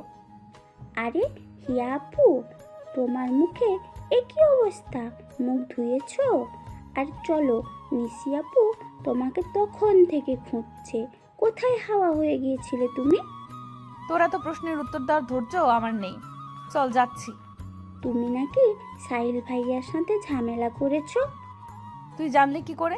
ওই ছেলেটা তোকে বলেছে? ভাইয়া বলছিল যে আমার এক সুন্দরী আপু নাকি তাকে অনেক অপমান করেছে। পরে জানতে পারলাম যে সেই সুন্দরী আপুটি আর কেউ নয়, তুমি। দেখ তো আমাকে ভালো করে। আমাকে দেখে কি মনে হয় যে আমি কাউকে অপমান করতে পারি? আর যার মান সম্মান বলতে কিছু নেই তার আবার অপমান। যাই বলো না কেন, সাহিল ভাইয়া তোমার উপরে ভীষণ রেগে আছে। উনি রেগে আছে তাতে আমার কি? আমি কি ওনার রাগের কামাই খাই নাকি? এতক্ষণে আমি আর নিশি আপুর ওইখানে চলে এসেছি। সবাই আপুকে হলুদ দিয়ে দিচ্ছে, আমিও দিলাম। সবার মুখেই হলুদ, শুধু আমি ছাড়া। আমাকে দেখেই সবাই ছুটে আসলো হলুদ দিতে। তারপর জোর করে সবাই মিলে আমার মুখটা পুরো হলুদ বানিয়ে দিল। শাড়ি পরে এমনিতেই আমার অবস্থা নাজেহাল, তারপর হলুদ মাখাতে গিয়ে আরও খারাপ অবস্থা হয়ে গেল। সবাই মিলে অনেক মজা করলেও আবির ভাইয়ার কথা মনে হতেই আমার সব খুশি যেন উবে গেল। আমি হিমাকে নিয়ে মিশির রুমে চলে গেলাম, কারণ একমাত্র ওই রুমটাই ফাঁকা ছিল। এখন বাকি সব রুম লোকজনে ভর্তি। হিমাকে সবার মাঝখানে থেকে ওভাবে টেনে আনায় হিমা কিছুটা বিরক্ত আর অবাক হয়ে বলল, কি রে হিয়া, তুই আমাকে এভাবে টেনে আনলি কেন? আর এতক্ষণ তুই কোথায় ছিলি? আমি হিমাকে সবটা বলতেই ওর হলুদে মুখ মাখা মুখটা যেন মুহূর্তেই কালো হয়ে গেল। ও আমার হাত ধরে কান্না কান্না কণ্ঠে বলল, তুই এটা কি করেছিস হিয়া? তোকে না আমি বারণ করেছিলাম কাউকে না জানাতে, আর তুই আমার জমের কাছে কথাটা বলে দিয়েছিস। তুই এটা কেন করলি? তোর কথা বললে হয়তো আবির ভাইকে তোকে কিছুই বলতো না, তুই আমার কথা কেন বললি? দেখ হিমা, অভিক ভাইয়াও সত্যিটা জানে। আর আমি না বলে অভিক ভাইয়া যদি কথাটা আবির ভাইয়াকে জানাতো, তাহলে কি আমি মিথ্যাবাদী হতাম না? মাঝখান থেকে আমিও আবির ভাইয়ের কাছে খারাপ হয়ে যেতাম, আর সত্যিটাও জেনে যেত। এতে কি লাভ হতো বল? তার চেয়ে এখনই সত্যিটা জেনে গেছে, এটাই তো ভালো হয়েছে। পরে যা হয় হতো, তুই এখন ভাইয়াকে কেন জানালি? ভাই আমাকে খুন করে ফেলবে। এভাবে কান্না করলে তোর সব সাজ নষ্ট হয়ে যাবে কিন্তু। আর শোন, আবির ভাইয়া আমাকে কথা দিয়েছে যে তোকে কিছু বলবে না। ট্রাস্ট মি, আমার বিশ্বাস আবির ভাইয়া নিজের কথা রাখবে। ছোটবেলা থেকে চিনি আমি ভাইয়াকে। একবার যখন কথা দিয়েছে তখন তোকে কিছুই বলবে না। আর বললেও আমি তো আছি নাকি? আমাকে তোর ভরসা হয় না? তারপর অনেক বুঝিয়ে সুজিয়ে হিমাকে শান্ত করে রুম থেকে বের হলাম। হিমাও কান্নাকাটি করে আমার মতো অবস্থা হয়েছে। একে তো মুখে মেকআপ, তার উপর হলুদ, তার উপরে এখন আবার কান্না করলো। তাই হিমা মুখ ধুতে চলে গেল। তখন আবির ভাইয়ার বান্ধবী নিশি আপু আমার দিকে এগিয়ে এসে বলল, তুমি তাহলে সেই হিয়া যার কথা আবির সবসময় বলে? আমার কথা আবির ভাইয়ার মুখে শুনেছেন? হ্যাঁ, আবির তো সারাক্ষণ তোমার গল্পই করে। হিয়ার এই পছন্দ, হিয়ার ওই পছন্দ, হিয়া এই খেতে ভালোবাসে, আরও অনেক কিছু। ওর মুখে তোমার গল্প শুনতে শুনতে এখন আমারও মুখস্থ হয়ে গেছে যে তোমার পছন্দ অপছন্দ কি। আর তুমি তো ছবির থেকেও বেশি সুন্দরী, যদিও এখন তোমার মুখ দেখে সহজে চিনার উপায় নেই। বলে হাসতে লাগলো নিশি আপু। আপুর সাথে সাথে আমিও একটু হাসার চেষ্টা করলাম। তবে আমি কথাগুলো শুনে এতটাই অবাক হয়েছিলাম যে হাসিটা ভেতর থেকে ঠোঁট অবধি পৌঁছলো না। তা আবির ভাইয়া আমার আর কি কি গল্প করেছে আপনার কাছে? করেছে তো অনেক গল্পই, তবে শুনলাম যে তুমি নাকি তোমার কাজিন অফিককে পছন্দ করো। কথাটা শুনেই আমি আশেপাশে তাকালাম যে কেউ আবার আমাদের কথা শুনছে না তো। তারপর দেখলাম যে না, তেমন কেউ আশেপাশে নেই। তারপর আমি স্বস্তির নিঃশ্বাস ফেলে বললাম, আপু, এটা আসলে একটা ভুল বোঝাবুঝি ছিল। আমি আবির ভাইকে পছন্দ করি না। আমার মুখে এই কথাটা শুনতেই নিশি আপুর মুখে এক প্রকার খুশির ঝিলিক দেখতে পেলাম। তিনি খুশি মুখে বলে উঠলেন, রিয়েলি তুমি অফিককে পছন্দ করো না? আচ্ছা, আমার একটা প্রশ্নের উত্তর দিতে পারবে? যদিও সেটা অনেকটা পার্সোনাল হয়ে যায়, তারপরেও তুমি যদি বলতে। আরে আপু, বলে ফেলুন, আমি তো আপনার ছোট বোনের মতোই। তুমি কি কাউকে পছন্দ করো? আই মিন ভালোবাসো? তুমি বলতে না চাইলে থাক, আমি তোমাকে ফোর্স করব না। আসলে কথাটা জানতে ইচ্ছে হলো, তাই জিজ্ঞাসা করলাম আর কি। এমন প্রশ্ন শুনে আমি অনেকটা বিব্রতিকর অবস্থায় পড়ে গেলাম। অচেনা একটা মানুষকে আমি কি করে বলবো যে আমি একজনকে ভালোবাসি? আর সে হচ্ছে আমার প্রাণপ্রিয় আবির ভাইয়া। তারপর এ হচ্ছে আবার আবির ভাইয়ারই বেস্ট ফ্রেন্ড। সরি আপু, আমি তোমাকে আগেই বলেছি, তোমার ইচ্ছা না হলে বলতে হবে না। আমি এমনিই জানতে চাইলাম। আসলে তুমি এই কথাটা জানালে আমি আবিরের একটা সিক্রেট তোমাকে জানাবো। এবার তুমি ভেবে দেখো যে আমাকে বলবে কি না। না আপু, আমি কাউকে ভালোবাসি না। আবির কেউ না? আমার উত্তর শোনার পর নিশি আপু আবার এমন একটা প্রশ্ন করবে আমি কল্পনাও করতে পারিনি। আমি কি বলবো না বলবো তা ভাবছি এমন সময় সেখানে হিমা এসে জানালো যে বাড়ি যাওয়ার জন্য সবাই বের হয়েছে, আমাদের খুঁজছে। আমি যেন বড় বাচ্চা বেঁচে গেলাম, কিন্তু কষ্ট একটাই যে আবির ভাইয়ার সিক্রেটটা শুনতে পারলাম না। আচ্ছা, পরে কি নিশি আপু আমাকে সিক্রেটটা বলবে, নাকি আবির ভাইয়ের সিক্রেট আমার কাছে অজানাই রয়ে যাবে? আবির ভাইয়া নিশি আপুকে হিমার কাছে শুতে বললেও নিশি আপু আমার কাছে থাকতে চাইলো। তখন আবির ভাইয়া জোরে সরে হেসে দিল, তারপর বলল, ওকে পাহারা দেওয়ার জন্যই একজন লাগে, তুই আবার ওর কাছে কি থাকবি? এত সুন্দরী যদি চুরি যায়, পাহারা না দিলে কি হয়? আজ না হয় আমিই পাহারা দেব। কি হিয়া, তোমার কোনো আপত্তি আছে নাকি? না আপু, আমার কোনো সমস্যা নেই। আমার তো আরো ভালো হয়েছে আবির ভাইয়ার সিক্রেট কথাটা শুনতে পাবো। সারাদিন শাড়ি পরে থাকতে থাকতে আমার অবস্থা খারাপ। শাড়িটা চেঞ্জ করে এসে দেখি যে নিশি আপু শুয়ে আছে। আমি আস্তে আস্তে আপুর পাশে গিয়ে শুয়ে পড়লাম। তখন আপু আস্তে আস্তে বলে উঠল, আমার প্রশ্নের উত্তরটা কিন্তু এখনো পাইনি হিয়া, বলবে না? কিন্তু আপু, আমি তো আপনার প্রশ্নের উত্তর দিয়ে দিয়েছি, এইবার আপনার বলার পালা। আবির ভাইয়ার সিক্রেট। তোমার তো দেখছি তর সইছে না শোনার জন্য। তুমি আবিরকে ভালোবাসো, তাই না? আমি আবারও চুপ করে গেলাম। এই নিশি আপু কেন বুঝতে চাইছে না যে এই প্রশ্নের উত্তরটা আমি ওনাকে দিতে চাচ্ছি না? আমাকে চুপ থাকতে দেখে উনি আবার বললেন, আবির তোমাকে পছন্দ করলেও কি ওকে ফিরিয়ে দিবে? আমি চট করে বলে দিলাম, কখনোই না। কি কখনোই না? আবির তোমাকে পছন্দ করবে না, নাকি তুমি ফিরিয়ে দিবে না, কোনটা? লজ্জায় আমার কথাগুলো এলোমেলো হয়ে যাচ্ছে। তারপরেও সেগুলোকে যথাসম্ভব গুছিয়ে বললাম, আবির ভাইয়া কি সত্যিই আমাকে পছন্দ করবে কখনো? তোমার মতো মেয়েকে পছন্দ না করার কিছু তো দেখছি না। আর আবির তো হিয়া বলতে পাগল। মানে? মনে হচ্ছে তুমি কিছুই বোঝো না। আবির তোমাকে অনেক ভালোবাসে, প্রতিবার আসার সময় তোমার জন্য কিছু না কিছু কিনবেই। আমাকে জোর করে ওর সাথে নিয়ে যায়। তোমাকে দিলে সবাই কি ভাববে তাই হিমার জন্যও কিনে। এইবারও তো। এইবার কি এনেছিল? কই, আমাকে তো কিছু দেয়নি। এইবার তোমার জন্য একটা গোল্ডেন রিং এনেছিল, তোমাকে প্রপোজ করার জন্য। কিন্তু তুমি অভিক ভাইয়াকে পছন্দ করো মনে করে তাড়াতাড়ি ফিরে গেছে। গোল্ডেন রিং আমার জন্য? আর টাকাটা কিভাবে জমিয়েছে জানো? কিভাবে? ওর টিউশনের টাকা। তোমাকে ও ওর নিজের টাকায় কেনা জিনিস দিতে চেয়েছিল। সেই রিংটা কোথায়? ওর কাছেই আছে। তারপর দুজনে গল্প করতে করতে কখন ঘুমিয়ে পড়েছি মনে নেই।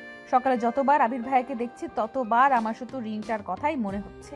কিন্তু আবির ভাইয়া কাল রাতের পর থেকে আমার সাথে একটা কথাও বলেনি। হিমাও মুখটা পেঁচার মতো করে রেখেছে।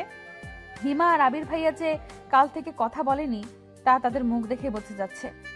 আবির ভাইয়া যে হিমাকে বকা দেয়নি এটাই আমার কাছে অনেক। নিশি আপুর মুখে রাতে আবির ভাইয়ার অনেক গল্প শুনেছি, যদিও নিশি আপুর চেয়ে আবির ভাইয়াকে আমি বেশি দিন ধরে চিনি, কিন্তু তাদের ভার্সিটির গল্প শুনতে ভালোই লাগছিল। আজ নিশি আপুর বিয়েতে আমি আর হিমা বেগুনি রঙের একটা ড্রেস পরেছি। আমরা থাকিও জমজের মতো, আবার আমাদের ড্রেসও জমজের মতো। আমার বাবা বা কাকা কেউ আমাদের একজনের জন্য কোনো কিছু কেনে না, যা কিনবে দুজনের জন্যই। ছোটবেলা থেকেই এমন, তাই কোথাও গেলে সাধারণত আমরা একই ড্রেস পরে যাই। আমি, হিমা আর নিশি আপু সবার সাথে দাঁড়িয়ে আছি। হঠাৎ সেখানে সাহিল ভাইয়ার উদয় হলো। তারপর তিনি আমাকে আর হিমাকে উদ্দেশ্য করে বলতে লাগলো, আপনারা দুইজন জমজ বোন নাকি? হ্যাঁ, যদিও চেহারায় মিল নেই, তবে দেখতে জমজের মতোই। সব জমজের চেহারায় তো আর হুবহু হয় না। দেখিয়া, উনি দেখতে কিছুটা অভিক ভাইয়ের মতো না? আমি তো প্রথমে চমকে গিয়েছিলাম। অমন হা করে তাকিয়ে থাকিস না, পরে আবার ওনার ভাব বেড়ে যাবে। তুই চিনিস নাকি ওনাকে? কই, আমাকে তো বলিসনি কিছু। আরে আমি চিনবো কি করে? কাল ফুপা বলল যে ইনি নাকি ওনার কেমন বোনের ছেলে, তাই শুনলাম আর কি।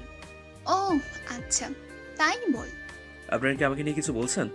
হিমা ওনার কথার উত্তর দিতে যাচ্ছিল, আমি ওকে টেনে ওখান থেকে নিয়ে আসলাম। নিশি আপু আমাদের সাথেই আসলো। তারপর হিমাকে বললাম, তুই শুধু শুধু ওনার সাথে ফালতু কথায় জড়াচ্ছিলি। উনি লোকটা মনে হয় সুবিধার নয়। বর চলে এসেছে, সবাই ওদিকে চলে গেল। মিশিরা সবাই গেলেও আমি আর নিশি আপু যেখানে দাঁড়িয়েছিলাম ওখানেই রইলাম। বেশি লোকজনের মধ্যে যেতে আমার ভালো লাগে না।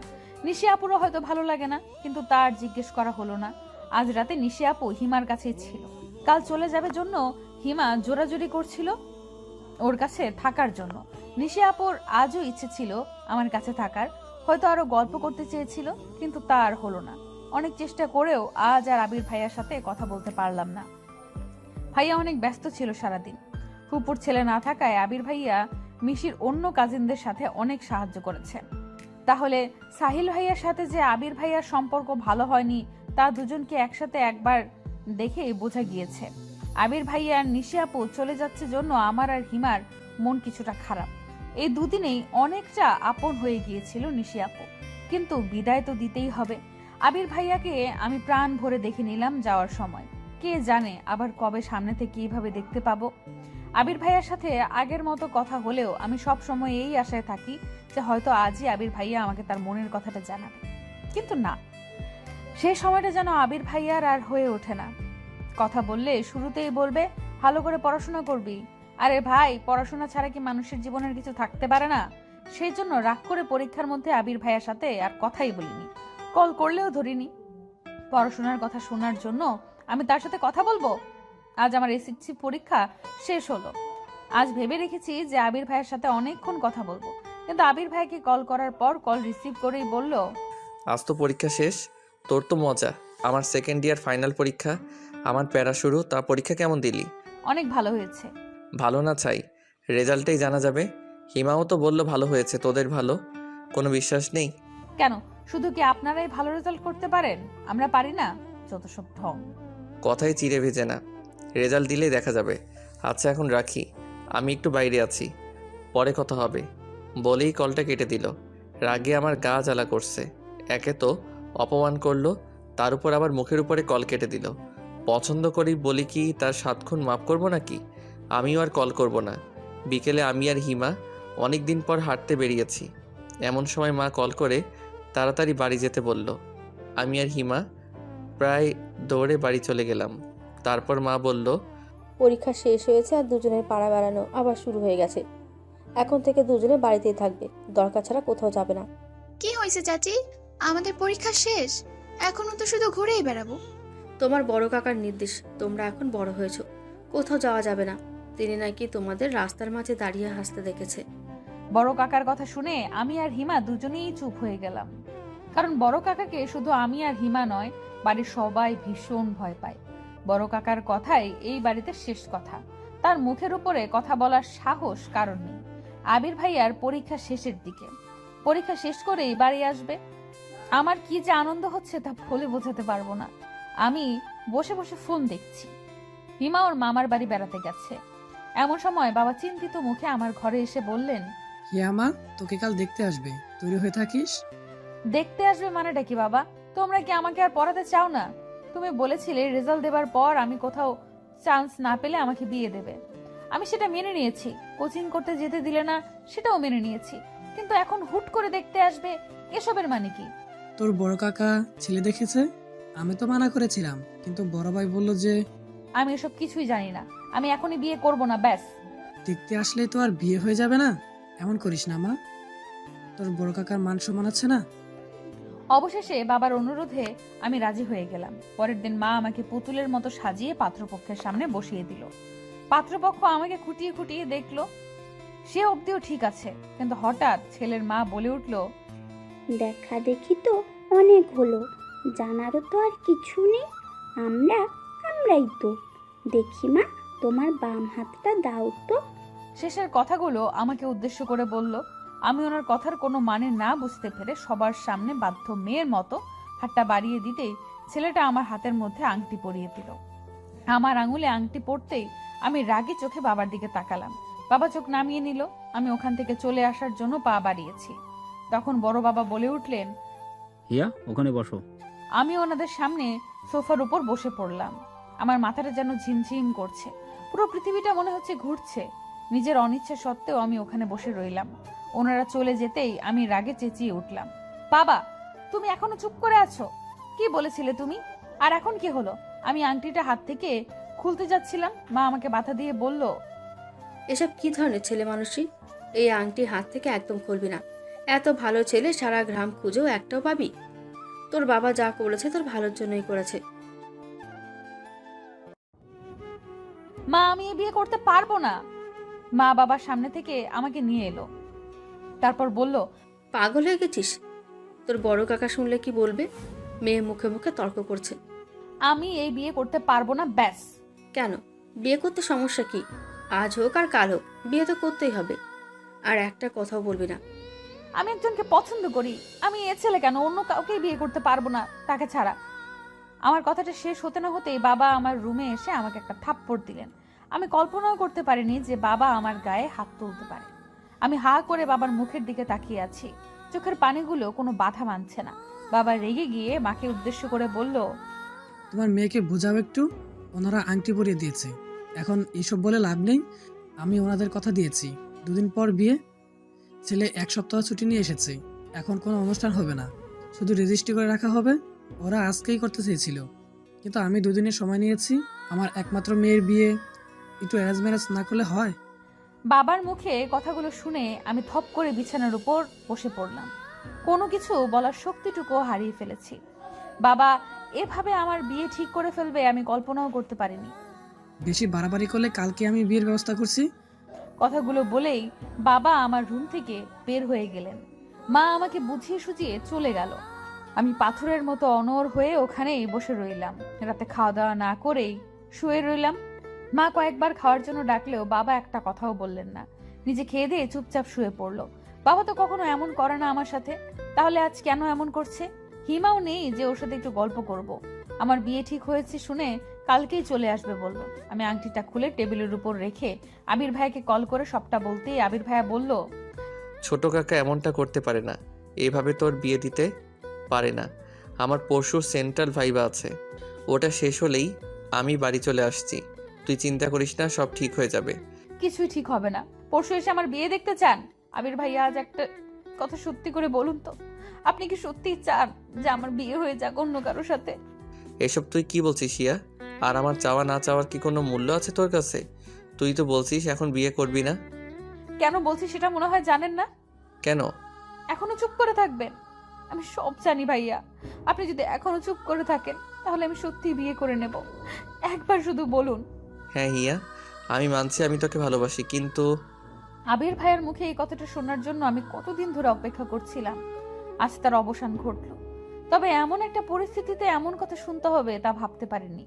আমি এবার আনন্দে কান্না করে দিলাম, তারপর বললাম, আমি আপনাকে ভালোবাসি ভাইয়া, আর আপনিও আমাকে ভালোবাসেন। পৃথিবীর আর কোনো শক্তি নেই যে আমাকে অন্য কারোর সাথে বিয়ে দিতে পারে। আমি আপনাকে ছাড়া অন্য কাউকে বিয়ে করব না। আপনি তো আমাকে গ্রহণ করবেন আপনার জীবনে। হিয়া এখন এসব বলার সময় নয়, আগে কাকাকে বোঝাতে হবে। বিয়েটা যে করে হোক আটকাতে হবে। কাকা এইভাবে তোর বিয়ে দিতে পারে না। সেটা নিয়ে আপনাকে ভাবতে হবে না, আপনি নিশ্চিন্তে থাকুন। আমি কিছুতেই এই বিয়ে করব না। হিয়া, তুই আমার সাথে মজা করছিস না তো? দেখ, মজা করা আমার একদম পছন্দ নয়। তুই যদি মজা করে থাকিস আমার থেকে সত্যিটা জানার জন্য, তাহলে কিন্তু ভালো হবে না। আপনার মনে হচ্ছে এমন একটা ব্যাপার নিয়ে আমি মজা করছি? আপনি হিমা বা চাচিকে জিজ্ঞেস করে দেখুন। আচ্ছা, আমি শুনছি। যদি এটা মজা হয় তাহলে তো বুঝতেই পারছিস। আচ্ছা, আমি আমার মনের কথাগুলো কাউকে জানাতে পারিনি এখনো, এমনকি হিমাকেও জানাতে ভয় লাগছে। ও যদি সবাইকে বলে দেয়, কিন্তু বিয়েটা তো আমি এখনো ভাঙতে পারিনি। বাবা বলেছে যে ছেলে নাকি বিয়ে পিছিয়ে দিয়েছে, ওদেরও বাজার সদাই করতে হবে।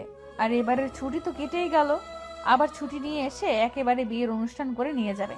কথাটা শুনে আমি যেন স্বস্তির নিঃশ্বাস ফেললাম। আবির ভাইয়া চলে আসলে কোনো একটা ব্যবস্থা নিশ্চয়ই করবে। আবির ভাইয়া বাবার সাথে কথা বলেছে, বাবা কারো কথাই শুনছে না, সে আমাকে বিয়ে দিয়েই ছাড়বে। আমি আবির ভাইয়ার ভরসায় আছি এখন। জানি না আমাদের ভালোবাসার জোর কতটুকু। রাতে আমি ঘুম থেকে উঠে দেখি মা পাশে নেই। আমার কেমন যেন ভয় লাগছিল। রাত প্রায় 3টা বাজে। আমি মাকে ডাকার জন্য বাবার ঘরের দিকে যেতেই শুনতে পেলাম যে বাবা বলছে, ও তো বুঝতে পারেনি যে কালকেই বিয়ে, ওকে কিন্তু কিছুতে জানানো যাবে না। তাহলে কি করবে না করবে কে জানে। ওকে যে কোনো বিশ্বাস নেই এখন আমার। এখনো রাজি হয়নি বিয়েতে, তাই না? না, রাজি হতে হবে না, ভেবো না তুমি। এই বয়সে এমন পাগলামি একটু একটু করেই থাকে। তুমি শুধু ওকে একটু চোখে চোখে রেখো, ছেলেটা অনেক ভালো। বিয়ে হয়ে গেলেই দেখবে সব ঠিক হয়ে যাবে। আমার কিন্তু ভয় লাগছে। মেয়েকে এইভাবে জোর করে বিয়ে দেওয়াটা কি ঠিক? যদি বিয়ের পর সমস্যা করে তখন তো আরো সমস্যা হবে। তুমি বেশি ভেবো না তো, কত বিয়ে দেখলাম এমন, সব ঠিক হয়ে যাবে। আচ্ছা তুমি এবার যাও, ও আবার জেগে যেতে পারে। কথাগুলো শুনেই আমি কান্না করতে লাগলাম। আমার বাবা মা আমার সাথে এমন শত্রুতা কেন শুরু করে দিয়েছে আমি বুঝতে পারছি না। তার মানে কালকেই আমার বিয়ে দিবে? আমি যেন উল্টাপাল্টা কিছু না করি তাই আমাকে শান্ত করে রেখেছে কেন? মা এসে আমার পাশে শুয়ে পড়লো, তারপর আমার মাথায় হাত বুলিয়ে দিতে লাগলো। আমি কি করব কিছুই বুঝতে পারছি না। এখন তো আবির ভাইয়াকেও জানানো যাবে না, কিন্তু আবির ভাইয়া ছাড়া আর কাউকে আমি বিয়ে করতে পারবো না। সকালের আলো ফোটার আগেই আমি মোবাইলের আলো জ্বালিয়ে বসে বসে খুব সাবধানে একটা চিরকুট লিখলাম। প্রিয় বাবা মা, আমাকে ক্ষমা করে দিও। আমি এই বিয়ে করতে পারবো না। আমি একজনকে ভালোবাসি।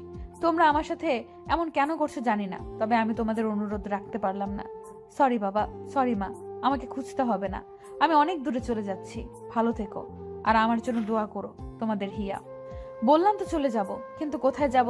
আবির ভাইয়াকে কল করলাম অনেকবার, কিন্তু এত সকালে আবির ভাইয়া কল রিসিভ করলো না। আমার একমাত্র গন্তব্য এখন আবির ভাইয়ার ভার্সিটি।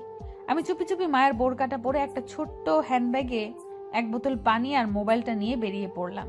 তারপর বাবার মানিব্যাগ থেকে 10,000 টাকা খানেক টাকা পেলাম, পুরোটাই রেখে দিলাম। তারপর অন্ধকারের মধ্যেই বেরিয়ে পড়লাম। যে মানুষ সকালের আজান হওয়ার পরেও একা রুমের বাইরে যেতে ভয় পায়, সেই মানুষ আজ আজানের সময় বাড়ির বাইরে বেরিয়ে পড়লাম। প্রায় আধা ঘন্টার মতো হেঁটে হেঁটে আমি বাস স্টেশনে পৌঁছালাম। সকালের বাসটা পেয়েও গেলাম। শহর আমাদের গ্রাম থেকে ততটাও দূরে নয়, 2 ঘন্টার মতো সময় লাগে। আমি বাসে উঠে স্বস্তির নিঃশ্বাস নিলাম। তার মানে এতক্ষণও চিঠিটা মনে হয় কারোর হাতে পড়েনি, নইলে এতক্ষণে এখানে লোক চলে আসতো। আমি অবশ্য বোরকা পরে থাকায় কেউ দেখলেও চিনতে পারছে না। এই যা বাচ্চা। বাস চলতে শুরু করলো। আমি আরো কয়েকবার আবির ভাইকে কল করলাম, কিন্তু রিসিভ করলো না। আমার পাশে এক মধ্যবয়স্ক মহিলা বসেছিল। উনি নিজের ফোনটা বের করে আমার দিকে বাড়িয়ে দিল। কোথায় যাবি মা? আমার মেয়েকে একটু কল দিয়ে দিবি?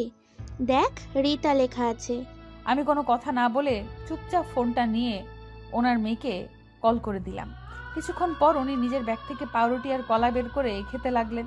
তারপর আমার দিকে একটা রুটি এগিয়ে দিয়ে বলল, নে মা, রুটিটা খেয়ে নে, আমার ছেলে কিনে দিয়েছে। আমি কি আর এত খেতে পারি? আমি না করা সত্ত্বেও জোর করে আমার হাতে ধরিয়ে দিয়ে বলল, বুড়ি বলে আমার হাতের জিনিস পছন্দ হচ্ছে না? বয়স হয়ে গেলে সবাই ঘৃণা করে। বলেই অভিমানে উনি রুটিটা আমার হাত থেকে নিয়ে আবার ব্যাগে রাখতে যাচ্ছিলেন। আমি ওনাকে খুশি করার জন্য রুটিটা ওনার হাত থেকে নিয়ে খাওয়া শুরু করলাম। এতটা রাস্তা হেঁটে ক্ষুধাও পেয়েছিল। রুটিটা খাওয়ার সাথে সাথে আমার কেমন যেন ঘুম পেতে লাগলো।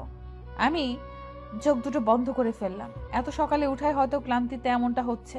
তারপর আমার আর কিচ্ছু মনে নেই। আমি চোখ খুলে নিজেকে হসপিটালে আবিষ্কার করে অবাক হয়ে গেলাম। আমার ফোন, ব্যাগ সব কোথায়? আর আমি হসপিটালেই বা কি করে আসলাম? আমি আশেপাশে তাকিয়ে আরো অনেক লোকজন দেখতে পেলাম। বোঝাই যাচ্ছে যে এটা কোনো সরকারি হাসপাতাল। আমি নড়াচড়া করতে গিয়ে বুঝতে পারলাম যে আমাকে স্যালাইন দিয়ে রাখা হয়েছে। মাথাটা এখনো ঝিমঝিম করছে। সামনে একজন ডাক্তারকে দেখতে পেয়ে তাকে ডাকতে লাগলাম। এক্সকিউজ মি, ডাক্তার সাহেব। আমার ডাক শুনে ডাক্তারটা আমার দিকে তাকালো। ডাক্তারকে দেখেই আমার আবার অজ্ঞান হয়ে যাওয়ার মতো অবস্থা। আমি আস্তে আস্তে করে বললাম, সাহিল ভাইয়া, আপনি এখানে? এখন কেমন লাগছে? আপনি ঠিক আছেন তো? কি হয়েছিল? এতগুলো প্রশ্নের উত্তর কিভাবে দিব? তার আগে এটা বলুন যে আমি এখানে কি করছি, আর আপনি এবার এখানে কেন? তোমার কি কিছুই মনে নেই? মনে থাকলে কি আর জিজ্ঞেস করতাম? আমি যেহেতু ডক্টরের অ্যাপ্রন পরে আছি, নিশ্চয়ই আমি ডক্টর। আর তুমি যেহেতু রোগীর বেডে শুয়ে আছো, তার মানে তুমি রোগী। সিম্পল ব্যাপার, এতে না বোঝার কি আছে?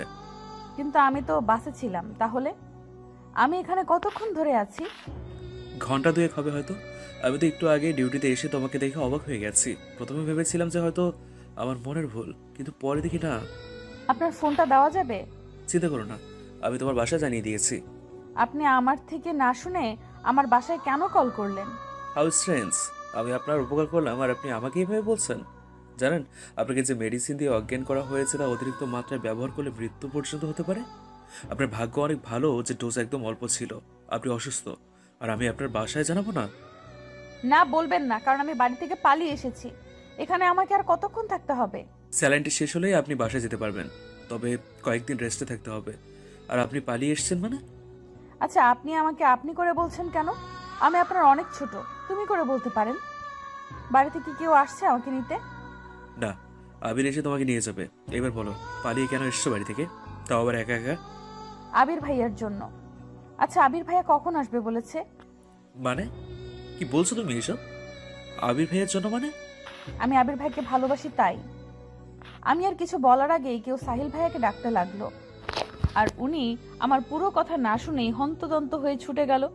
সাহিল ভাইয়া যেতেই আমার মনে পড়লো যে ওনাকে আমি আবির ভাইয়ার কথা কেন বললাম। এখন যদি উনি বাড়িতে সব বলে দেয়, ওই মেডিসিনের প্রভাবে কি সত্যি আমার জ্ঞান বুদ্ধি লোপ পেয়েছে? আমি যাকে তাকে সব বলে দিচ্ছি। প্রায় ঘন্টা দুয়েক পর আমার স্যালাইন শেষ হলো। একজন নার্স এসে স্যালাইনের সুচটা খুলে দিল। এরই মধ্যে সাহিল ভাইয়া আর একবারও আসেনি, হয়তো ব্যস্ত আছে। কিন্তু আবির ভাইয়াও এখন আসছে না কেন? আমার খুব চিন্তা হচ্ছে। একজনের কাছ থেকে সময় জানতে পারলাম যে প্রায় 3টা বেজে গেছে। আমি একটা বিষয়ে অবাক হচ্ছি, আমি হাসপাতালে অথচ আমার বাড়ির কেউ আসলো না। আবির ভাইয়া কখন আমায় নিয়ে যাবে সেই আশায় আছে। আমাকে নিয়ে কারোর কোনো মাথা ব্যথা নেই। পরক্ষণেই মনে হলো যে আজ আমার বিয়ে হওয়ার কথা ছিল, আর সেখান থেকে আমি পালিয়ে এসেছি। বাড়ির লোক তো আমার উপরে ভীষণ রেগে আছে, তাই বলে একবার দেখতেও আসবে না। শরীরটা বড্ড ক্লান্ত, সকাল থেকে না খাওয়া। সাহিল ভাইয়া এক নার্সকে দিয়ে কিছু ফলমূল আর পানীয় কিনে পাঠিয়েছে, কিন্তু আমার কিচ্ছু খেতে মন চাইছে না। তারপরেও একা একা নিজেকে এতিমের মতো লাগছে। সবার পাশেই কেউ না কেউ আছে, অথচ আমার পাশে কেউ নেই। অনেকেই এসে জিজ্ঞেস করছে যে কি হয়েছিল। শেষে বিরক্ত হয়ে চোখ বন্ধ করে ঘুমের ভান ধরে পড়ে রইলাম। আর কারোর কোনো প্রশ্নের উত্তর দিতে মন চাইছে না। কতক্ষণ এভাবে শুয়েছিলাম মনে নেই। হঠাৎ মাথায় কারোর হাতের ছোঁয়া পেতেই চোখ দুটো আপনা আপনি খুলে গেল। আমি চোখ খুলে আবির ভাইকে দেখে লাফ দিয়ে বেড থেকে উঠে বসলাম। তারপর চোখে মুখে খুশির আভা ফুটিয়ে তুলে বললাম, আপনি এসেছেন? এত দেরি কেন করলেন? আমি কখন থেকে একা একা আপনার জন্য ওয়েট করছি। জানেন, বাড়ি থেকে কেউ আমাকে দেখতে আসেনি। কথাটা বলে আমি কান্না করে দিলাম। আমাকে কান্না করা দেখে আবির ভাইয়া আমার মাথায় হাত বুলিয়ে দিতে দিতে বলল, গাধি, তুই বাড়ি থেকে পালিয়ে এসেছিস, ধরতে গেলে বিয়ের আসর থেকে। বাড়ির সবাই ভীষণ রেগে আছে। ছেলে পক্ষকে জানিয়েছে যে কিছু ঝামেলার কারণে আজ আর বিয়েটা হবে না। বাড়ির কেউ চায় না যে তোর পালিয়ে আসার ব্যাপারটা গ্রামের কেউ জানুক, তাই কেউ আসেনি। আমাকে বলেছে সন্ধ্যার পর তোকে নিয়ে বাড়ি ফিরতে। দিনের বেলায় গেলে সবার চোখে পড়লে নানা প্রশ্ন করবে। গ্রামের মানুষ বুঝিসই তো, তিলকে তাল বানাবে। তাই বলে আপনিও এত দেরি করে আসবেন? জানেন আমার এখানে কত খারাপ লাগছিল। আরে পাগলি, আমার তো তখনই ছুটে আসতে ইচ্ছে করছিল যখন শুনলাম যে তুই হাসপাতালে, কিন্তু ভাইবা শেষ না করে কি করে আসি বল। আর সাহিল ভাই আছে শুনে আরেকটু নিশ্চিত হলাম। আমি আর এখানে থাকবো না, আমি বাড়ি যাব। আমার ব্যাগ, টাকা, ফোন কিছুই নেই, সব নিয়ে গেছে। তুই ঠিক আছিস সেটাই আমার কাছে অনেক। সাহিল ভাইয়া বলেছে যে মেডিসিনের ডোজ একদম অল্প ছিল, কিছুদিন রেস্ট করলেই ঠিক হয়ে যাবি। এই তো একটু পরেই আমরা বের হব। কিছু খেয়েছিস? আমি নাসূচক মাথা নাড়ালাম। আবির ভাইয়া আমার পাশে রাখা খাবারগুলো দেখলেন। তারপর উনি নিজের আনা কমলার খোসা ছাড়িয়ে আমার মুখে পুরে দিলেন। ইচ্ছে না হলেও এবার আমি রাজরানীর মতো খেতে লাগলাম। এই প্রথম আবির ভাইয়া নিজ হাতে আমাকে কিছু খাইয়ে দিচ্ছে। আমি আবির ভাইয়ার হাতে খাচ্ছিলাম আর দু চোখ ভরে ওনাকে দেখছিলাম। আবির ভাইয়ার চোখে চোখ পড়তেই লজ্জায় আমি নিজের চোখ নামিয়ে নিলাম। সন্ধ্যার আগেই সাহিল ভাইয়ার সাথে দেখা করে আমরা বাড়ির পথে রওনা দিচ্ছি। তখন সাহিল ভাইয়া আবির ভাইকে লক্ষ্য করে বলল, যে মেয়েটা তোমার কাছে আসার জন্য এত বড় রিস্ক নিল, তাকে কখনো কষ্ট দিও না আবির। এমন ভালোবাসা কোথাও পাবে বলে আমার মনে হয় না। সাহিল ভাইয়ার মুখে এমন কথা শুনে আবির ভাইয়া কিছুটা বিস্ময় নিয়ে আর রাগ নিয়ে আমার দিকে তাকালো। আমি বুঝতে পেরে মাথা নিচু করে নিলাম। আবির ভাইয়া এবার সাহিল ভাইয়ার দিকে তাকিয়ে মুখে কিছুটা হাসি আনার চেষ্টা করলো। তারপর বলল, অবশ্যই ভাইয়া, আর থ্যাঙ্কস আজ সারাদিন ওর খেয়াল রাখার জন্য। আপনি কি এই কথাটা বাসার কাউকে জানিয়েছেন? আমি নিজে একজনকে ভালোবাসতাম, কিন্তু আমার ভুলের জন্য তাকে হারিয়েছি। ভালোবাসা হারানোর কষ্টটা আমি বুঝি। চিন্তা করো না, আমি কখনো তোমাদের বিপদের কারণ হব না। আর কোনো হেল্প লাগলে আমি আছি। ইয়া, তোমার বাসার সবাই মনে করেছে যে তুমি আমার কাছে চলে এসেছিলে, কিন্তু আমি তোমাকে পাত্তা দিইনি। তাদের ফোন করে সবটা জানিয়ে দেওয়ার জন্য আমাকে থ্যাঙ্কস জানিয়েছে, আর তোমার হয়ে ক্ষমাও চেয়েছে। আবিরের জন্য এসে জানলে এতক্ষণে হয়তো। শেষের কথাগুলো সাহিল ভাইয়া আমাকে উদ্দেশ্য করে বলল। তার মানে আমার বাবা মা ভেবেছে যে আমি সাহিল ভাইয়াকে ভালোবাসি। হায় আল্লাহ! সাহিল ভাইয়ার মুখে কথাগুলো শোনার পর আবির ভাইয়া আমার হাতটা শক্ত করে চেপে ধরে বলল, আমি হিয়ার সুখের জন্য সব করতে পারি। আল্লাহর কাছে লাখ লাখ শুক্রিয়া যে আজ হিয়ার কিছু হয়ে যায়নি, নইলে আমি নিজেকে কখনো ক্ষমা করতে পারতাম না। কিভাবে তুমি ওকে রক্ষা করবে আবির? কি অধিকার আছে তোমার ওর উপর? ভালোবাসার জোর। আমি হিয়াকে অনেক ভালোবাসি, আর সেই জোর দিয়ে আমি ওকে রক্ষা করব। আদৌ কি সেটা এত শক্তিশালী? মানে? হিয়া বাসা যাওয়ার পরেই ওই ছেলেটার সাথে জোর করে হিয়ার বিয়ে দিয়ে দেবে। ওই ছেলে জানে যে হিয়া সাজার জন্য পার্লারে এসছে, তাই এত দেরি হচ্ছে। এই কারণেই তোমাদের বাসা থেকে কেউ আসতে পারেনি, সবাই হিয়ার পৌঁছানোর অপেক্ষায় আছে। আর একবার হিয়ার বিয়েটা হয়ে গেলে? আমি কিছুতেই হিয়ার এই বিয়ে হতে দেব না, কিন্তু আমাকে তো বলেছে যে বিয়ে পিছিয়ে গিয়েছে। কারণ তুমি যদি হিয়াকে বলে দাও তাই। আর কিভাবে তুমি হিয়ার বিয়ে আটকাবে? হ্যাঁ, তুমি তো হিয়াকে বাসায় নিয়ে যাচ্ছ, আর ওখানে গেলে কেউ তোমার কথা শুনবে না। আমি বাড়ি যাব না। আমি অন্য কাউকে বিয়ে করতে পারবো না। আমার বাবা মা আমার সাথে কেন এমন করছে? আমি অসুস্থ আর তারা আমার বিয়ে নিয়ে পড়ে আছে। আমি এখন কি করব? একটাই রাস্তা আছে, যদিও তো অনেক রিস্কি, কিন্তু এছাড়া আর কোনো উপায় নেই এ বিয়ে আটকানোর। কি সেটা? আবির, তুমি কি হিয়াকে সত্যিই ভালোবাসো? আমি আর কতবার বলবো? হ্যাঁ, আমি হিয়াকে ভালোবাসি, ভীষণ ভালোবাসি। কেন? হিয়াকে বিয়ে করতে পারবে? ভালোবাসি যখন, বিয়ে তো অবশ্যই করব। আর আমি সে কথা বলিনি। তুমি কি এখন হিয়াকে বিয়ে করতে পারবে? আমি হিয়াকে এভাবে পেতে চাই না। আমার পরিবারের সবাইকে কষ্ট দিয়ে আমরা কি সুখী হতে পারবো? সবার সম্মতিতে আমি হিয়াকে নিজের করে পেতে চাই। আর এখন আমার নিজেরই কোনো ঠিক ঠিকানা নেই, হিয়াকে ভালো রাখবো কি করে? কিন্তু তোমার পরিবার যদি সেটা না চায়, তারা যদি তোমাদের বিয়েতে রাজি না হয়, অথবা তুমি প্রতিষ্ঠিত হওয়ার আগেই যদি হিয়া অন্য কারো হয়ে যায়, তখনও কি তুমি তোমার পরিবারের সম্মতির আশাতে থাকবে, নাকি দাঁড়িয়ে থেকে হিয়াকে অন্যের হাতে তুলে দেবে? কোনটা? আপনি নেগেটিভ কেন ভাবছেন? পজিটিভ ভাবুন। আমি আর হিয়া যদি দুজন দুজনকে পছন্দ করি, তাহলে তারা মেনে কেন নিবে না? আমরা তো বিয়ে করতে চাইছি, কোনো পাপ কাজ তো নয়। আর আমাদের চাওয়ার মধ্যে কোনো কলুষতা বা অপবিত্রতা নেই, তাহলে কেন তারা আমাদের ভালো চাইবে না? আমার বিশ্বাস আছে যে আমার পরিবার অবশ্যই আমার আর হিয়ার ভালোবাসাটা মেনে নেবে। আর যদি না নেয়?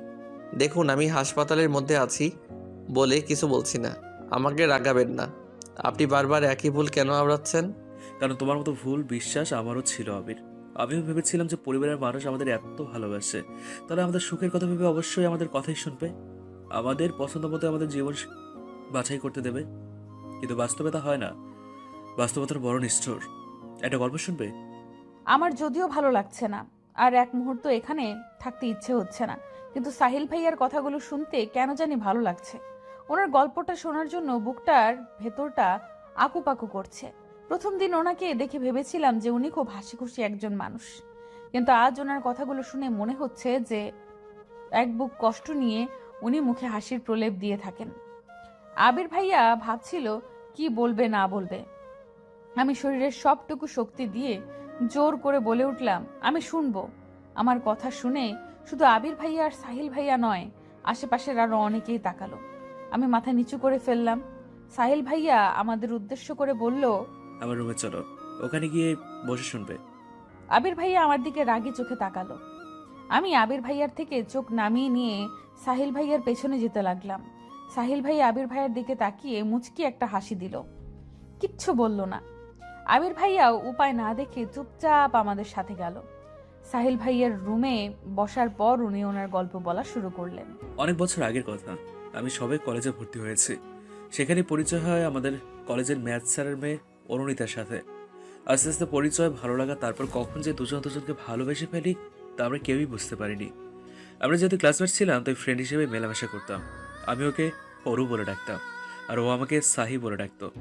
আমাদের ভালোবাসাটা ছিল বোবা ভালোবাসা, মানে কেউ কাউকে সরাসরি বলিনি যে ভালোবাসি, তবে দুজনেই দুজনকে ভালোবাসতাম তা বুঝতে পারতাম। আর এটা যে শুধু আমরা বুঝতে পারতাম তা নয়, কলেজের সবাই একসময় জেনে যায় যে আমি অরুকে ভালোবাসি। সবাই জানলেও ক্ষতি ছিল না, কিন্তু অরুর বাবা জানতে পেরে ভীষণ রেগে যান।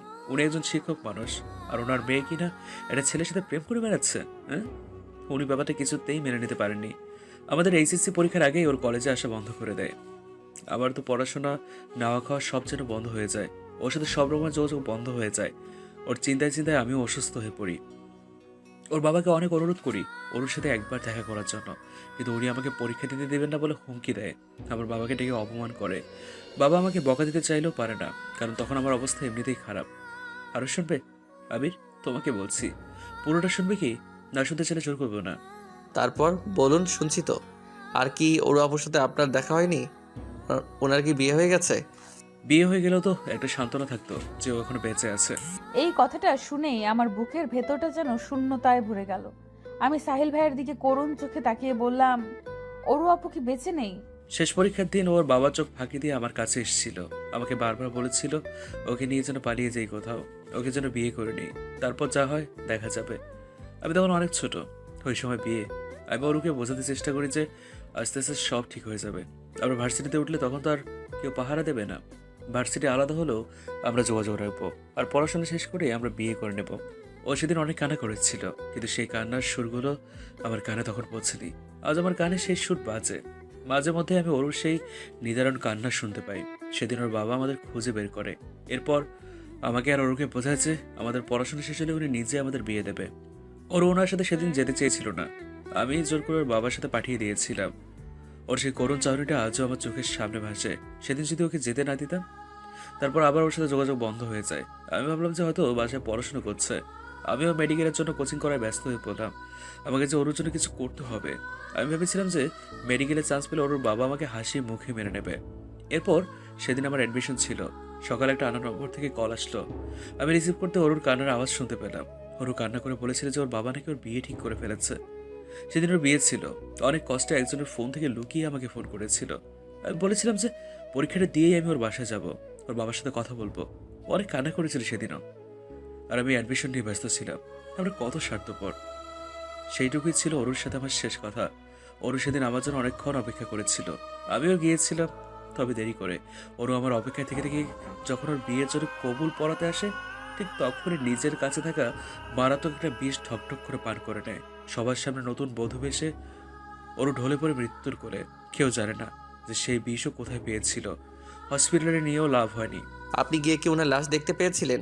হ্যাঁ, আমি ওর বাসা থেকে সোজা হসপিটালে চলে যাই। আর সেখানে আমার ওরুকে বউ সাজে প্রাণ ভরে দেখেনি। শেষ দেখা। আচ্ছা আবির, আর যদি হিয়ার কিছু হয়ে যেত, তুমি নিজেকে ক্ষমা করতে পারতে? এবার বলো। আমি হিয়াকে বিয়ে করতে চাই, আপনি সাহায্য করবেন? অবশ্যই, চলো আমার সাথে। আমাদের সাথে তো কোনো কাগজপত্র নেই, তাহলে? ওসব কিছুই লাগবে না, তুমি চলো আমার সাথে। তারপর উনি আমাদের ওই হসপিটালের মসজিদের সামনে দাঁড় করিয়ে ভেতরে চলে গেলেন। আমি আর আবির ভাইয়া চুপচাপ ওনার অপেক্ষা করতে লাগলাম। কয়েক মিনিট পর সাহিল ভাইয়া বাইরে এসে বললেন যে ব্যবস্থা হয়ে গেছে। তারপর আমাদের মসজিদের বারান্দার মতো একটা জায়গায় নিয়ে বসালেন। তারপর ইমাদ সাহেব আবির ভাইয়া আর আমাকে উদ্দেশ্য করে বললেন, তোমরা কি সত্যি এভাবে বিয়ে করতে চাও? কোনো কাগজপত্র নেই, শুধু ইসলামের শরীয়ত মোতাবেক কবুল পড়াতে পারবো আমি। কাগজপত্র তোমরা যে কোনো সময় নিতে পারবে। বলো রাজি? ওরা কি বলবে? আমি এখন ওদের গার্জিয়ান, আপনি বিয়ে পড়ান। আবির ভাইয়া কিছু বলতে গিয়েও বললেন না। আমিও আর কিছু বললাম না। ইমাম সাহেব আমাদের দুজনের নাম ধাম সব জিজ্ঞেস করে নিল। ইমাম সাহেব প্রথমে আমাকে, তারপর আবির ভাইয়াকে কবুল পড়ালেন। আমার ভাবতে অবাক লাগছে যে আবির ভাইয়ের সাথে আমার বিয়ে হয়ে গেছে। মনে হচ্ছে যেন সব স্বপ্ন। সাহিল ভাইয়ার মুখে অফুরন্ত হাসির রেখা ফুটে উঠল। আমি আর আবির ভাইয়া সাহিল ভাইয়াকে বিদায় জানিয়ে বাড়ির উদ্দেশ্যে রওনা হলাম। সন্ধ্যা হয়ে গেছে, রাস্তাঘাট অন্ধকার হতে শুরু করেছে, সাথে আমাদের আশাগুলো। জানি না বাড়িতে আমাদের জন্য নতুন কোনো ঝড় তুফান অপেক্ষা করছে কিনা। আমি আর আবির ভাইয়া বাসে উঠলাম। বাসে উঠেই আবির ভাইয়া বাড়িতে কল করে জানিয়ে দিল যে আমরা রওনা দিয়েছি। হালকা শীত পড়তে শুরু করেছে, আর এমনিতেও আমার শরীরটা অনেক খারাপ। বাসে উঠেই আমি সিটের সাথে হেলান দিয়ে বসলাম। আবির ভাইয়া আমার মাথাটা নিচের কাঁধের উপর নিয়ে বলল, বেশি খারাপ লাগলে চোখ বন্ধ করে রাখো, ভালো লাগবে। আমি চোখ দুটো বন্ধ করার সাথে সাথে ঘুম ঘুম পেতে লাগলো। কতক্ষণ কেটে গেছে জানি না। চোখ খুলে দেখি আবির ভাইয়া আমাকে জাগানোর জন্য ডাকছেন। আমি সিট থেকে উঠে ভাইয়ার সাথে বাস থেকে নেমে পড়লাম। তারপর ভাইয়া একটা রিক্সা ডাকলো। অনেকটা রাত হয়ে গেছে, রিক্সাও তেমন নেই। আমি আর আবির ভাইয়া রিক্সায় উঠে বাড়ির উদ্দেশ্যে রওনা দিলাম। ভয়ে আমার আত্মা শুকিয়ে যাচ্ছে। সকালে কাউকে না জানিয়ে চলে গিয়েছিলাম, এখন না জানি সবাই কি বলবে। সবাই নাকি আমার উপরে ভীষণ রেগে আছে।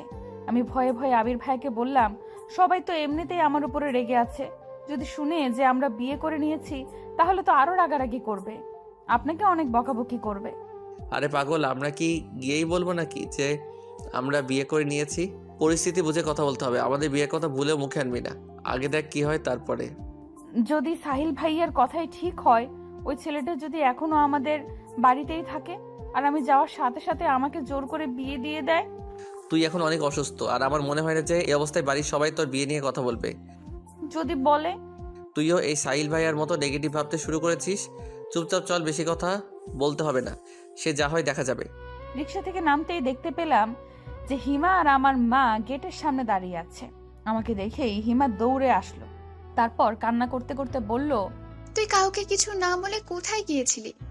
আমরা তোকে কত খুঁজেছি জানিস? সবাই কত চিন্তা করছিল যদি তোর কিছু হয়ে যেত।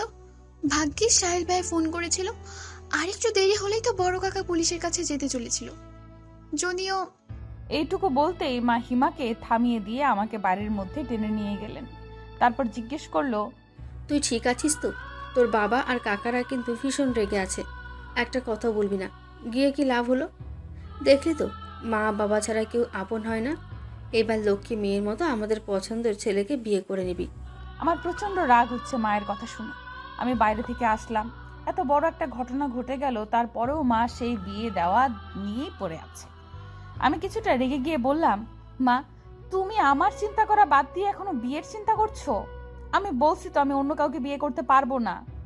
মা আমাকে আবির ভাইয়াদের বসার ঘরে নিয়ে গেল, আর ওখানে বাবা কাকারা চাচিরা সবাই ছিল। আমার শেষের কথাটা এত জোরে বলেছি যে সবাই সেটা শুনতে পেয়েছে। আমার কথাটা শুনেই বাবা বলে উঠলেন, ছি হিয়া, তুই আমার মেয়ে হয়ে আমার মান মর্যাদা সব মাটির সাথে মিশিয়ে দিলি। তোর একবারও আমার কথা মনে হলো না? এখনো তুই ওই ছেলেটার কথাই বলছিস? তোর লজ্জা করছে না? প্রথমে অভিক আর তারপর তুই চুপ করবি একটু? মেয়েটাকে আগে আসতে দে, তারপর সিদ্ধান্ত নেওয়া যাবে। বাড়ি যখন ফিরে এসেছে তখন আর চিন্তা কি? এইসব কথা যেন বাড়ির বাইরে না যায়। বড় কাকা কথাগুলো সবাইকে উদ্দেশ্য করেই বলল। আবির ভাইয়াও এখানে চলে এসেছে, কিন্তু অভিক ভাইয়ার কথা এখানে কোথা থেকে আসলো আমি তাই বুঝতে পারছিলাম না। আমি অবাক হয়ে জিজ্ঞেস করলাম, অভিক ভাইয়ার কি হয়েছে? ঠিক আছে তো? আমার ছেলেকে নিয়ে তো চিন্তা না করলেও চলবে। আমার ছেলের আবার কি হবে? ও ভালোই আছে। তুই অভিককে যে চিঠি দিয়েছিলি সেটা সবাই দেখে নিয়েছে, এই জন্য সবাই এত রেগে গেছে তোর ওপরে, আর বিয়ে দেওয়ার জন্য উঠে পড়ে লেগেছে। তুই এমন কাজ কেন করলি মা? বলেই কান্না শুরু করে দিল মা। কিন্তু আমি যেন নড়াচড়া করতে ভুলে গেছি। অভিক ভাইয়াকে দেওয়া চিঠির জন্যই সবাই আমার সাথে এত খারাপ ব্যবহার করছে, কিন্তু অভিক ভাইয়ের চিঠিটা এদের হাতে কি করে পৌঁছালো? অভিক ভাইয়াকে দিয়েছিল নাকি বাড়িতে রেখে গিয়েছিল সেটা দেখেই, কিন্তু এরা জানবে কি করে যে চিঠিটা আমি লিখেছি? তাহলে কি হিমা নিজের বাঁচার জন্য? এইটুকু ভাবতে আমার পুরো পৃথিবী শূন্য হয়ে গেল। আমি কি করব আর কি বলবো বুঝে উঠতে পারছিলাম না। বুঝে উঠতে না পেরে সোফার উপরে বসে পড়লাম। আবির ভাইয়া আমার পাশ থেকে মায়ের কথাগুলো শুনে ফেলে চেঁচিয়ে ওঠে, তোমরা যে চিঠির জন্য হিয়াকে ভুল বুঝছো, ওই চিঠিটা হিয়া দেয়নি, তোমরা ভুল বুঝছো। তুই যা জানিস না তা নিয়ে কেন কথা বলছিস? আর ওই মেয়ের হয়ে তুই কেন কথা বলছিস? হিমা এমন একটা কাজ করবে আমিও কখনো ভাবতে পারিনি, কিন্তু আমরা সবাই হাতের লেখা মিলিয়ে দেখেছি ওটা হিয়ার লেখার চিঠি। নিজের চাচাতো ভাইকে ওভাবে কেউ চিঠি লেগেছে? আমার সম্পর্কে সবার এত খারাপ ধারণা দেখে আমার মরে যেতে ইচ্ছে হচ্ছে। হিমার একটা ভুল আজ আমাকে এখানে এনে দাঁড় করিয়েছে। যারা আমাকে এত ভালোবাসতো তারা আমাকে ভুল বুঝছে। মা ওটা হিয়াই লিখেছিল, তবে অন্য একটা মেয়ের জন্য। ওই মেয়েটাই ওকে বলেছিল চিঠিটা লিখে দিতে। তোমরা অবিক ভাইয়াকে জিজ্ঞেস করনি? অবিক ভাইয়া তো জানে সব, ওই চিঠিটা কে দিয়েছিল। ভাইয়াকে জিজ্ঞেস করলি তো সব সত্যিটা জানা যাবে। আবির, তুই এর মধ্যে নাক কেন গলাচ্ছিস? তুই কি করে জানিস চিঠির কথা? তোদেরকে তো বলিনি কিছু। আর আমার ছেলেকে এসব ঝামেলার মধ্যে টেনে আনবি না। ওকে আমি জিজ্ঞেস করেছিলাম যে ও কাউকে পছন্দ করে কিনা, ও না বলেছে। কিন্তু চাচি, অবিক ভাইয়াকে জিজ্ঞেস করা দরকার। সত্যিটা না জেনে আপনারা হিয়াকে কিভাবে দোষারোপ করতে পারেন? আমি আর এইসব নিয়ে কোনো কথা শুনতে চাই না। আর আবির, বড়দের সাথে সম্মান দিয়ে কথা বলতে শিখো। বেয়াদবি কোথা থেকে শিখছো? সবাই যে যার রুমে চলে যাও। কাল সকালে হিয়ার বিয়ে, এই নিয়ে আমি আর কোনো কথা শুনতে চাই না। এই মেয়েকে যত ঘরে রাখা যাবে তত খারাপ। আরও ছেলে মেয়ে আছে, তাদেরকে তো বিয়ে দিতে হবে। যার এই বিয়ে পছন্দ হবে না সে কালকের জন্য বাড়ি থেকে চলে যেতে পারো। শেষের কথাগুলো কাকা আবির ভাইকে উদ্দেশ্য করে বলল। আমি বারবার হিমার দিকে তাকাচ্ছি। ভয়ে হিমার মুখ হলুদ হয়ে গেছে। ও ভয়ে আছে যে সবাই যখন জানতে পারবে যে চিঠিটা ওই দিয়েছিল তখন কি হবে। আমার সাথে সাথে ওর জীবনটাও শেষ হয়ে যাবে। বড় কাকার কথাগুলো শুনে সবাই রুম থেকে বের হয়ে যাচ্ছিল। তখন আবির ভাইয়া বলে উঠল, হিয়াকে যদি তোমরা বিয়ে দিতেই চাও তবে আমার সাথেই দাও। কথাটা বলার সাথে সাথেই মেছু কাকা আবির ভাইয়ার গালে একটা থাপ্পড় বসিয়ে দিলেন। আমরা সবাই অবাক হয়ে গেছি। চাচিও এগিয়ে গিয়ে বললেন, কেন এই মেয়েকে তুই কেন বিয়ে করবি? দেশে কি মেয়ের অভাব পড়েছে? আমার ছেলের জন্য এইরকম একটা মেয়েকে বেছে নেব? সবার কথাগুলো আমার অন্তরে ঝাঁঝরা করে ফেলছিল। কষ্টে আমার বুক ফেটে যাচ্ছিল। আমার মা আমার পাশে দাঁড়িয়ে কান্না করছে, বাবা মাথা নিচু করে দাঁড়িয়ে আছে। আমার জন্য আমার বাবা মায়ের কষ্টটা আমি কিছুতেই সহ্য করতে পারছি না। ভালোবাসা পাওয়া কি এতটাই কষ্টের? আমার নিজের ব্যবহারে নিজেরই ঘৃণা হচ্ছে। আমি সকালে ওইভাবে না গেলে হয়তো সবাই আমাকে আর আমার মা বাবাকে এত অপমান করতো না। এরা নিজের মানুষ হয়েই এমন ব্যবহার কি করে করতে পারছে? মা আমাকে টেনে বের হয়ে আসলেন, বাবাও মাথা নিচু করে চলে আসলেন। বড় চাচা আবির ভাইকে বলতে লাগলো, বড় হয়েছে ঠিকই, কিন্তু কোথায় কি বলতে হয় তা শেখুনি। কোন সাহসে তুমি ওকে বিয়ে করতে চাও? ওই মেয়েকে কিছুতেই আমি আমার ছেলের বউ হিসেবে মেনে নিব না। প্রথমে অভিক, তারপর ওই ছেলেটা কি যেন না, সাহিল, ওদেরকে পটাতে পারেনি আর এখন আমার ছেলের পিছে পড়েছে। আমি ওখানে দাঁড়িয়ে পড়েছি আবির ভাইয়ের উত্তর শোনার জন্য। মা আমাকে টানছে চলে যাওয়ার জন্য। বাবা ঘরে চলে গেছে।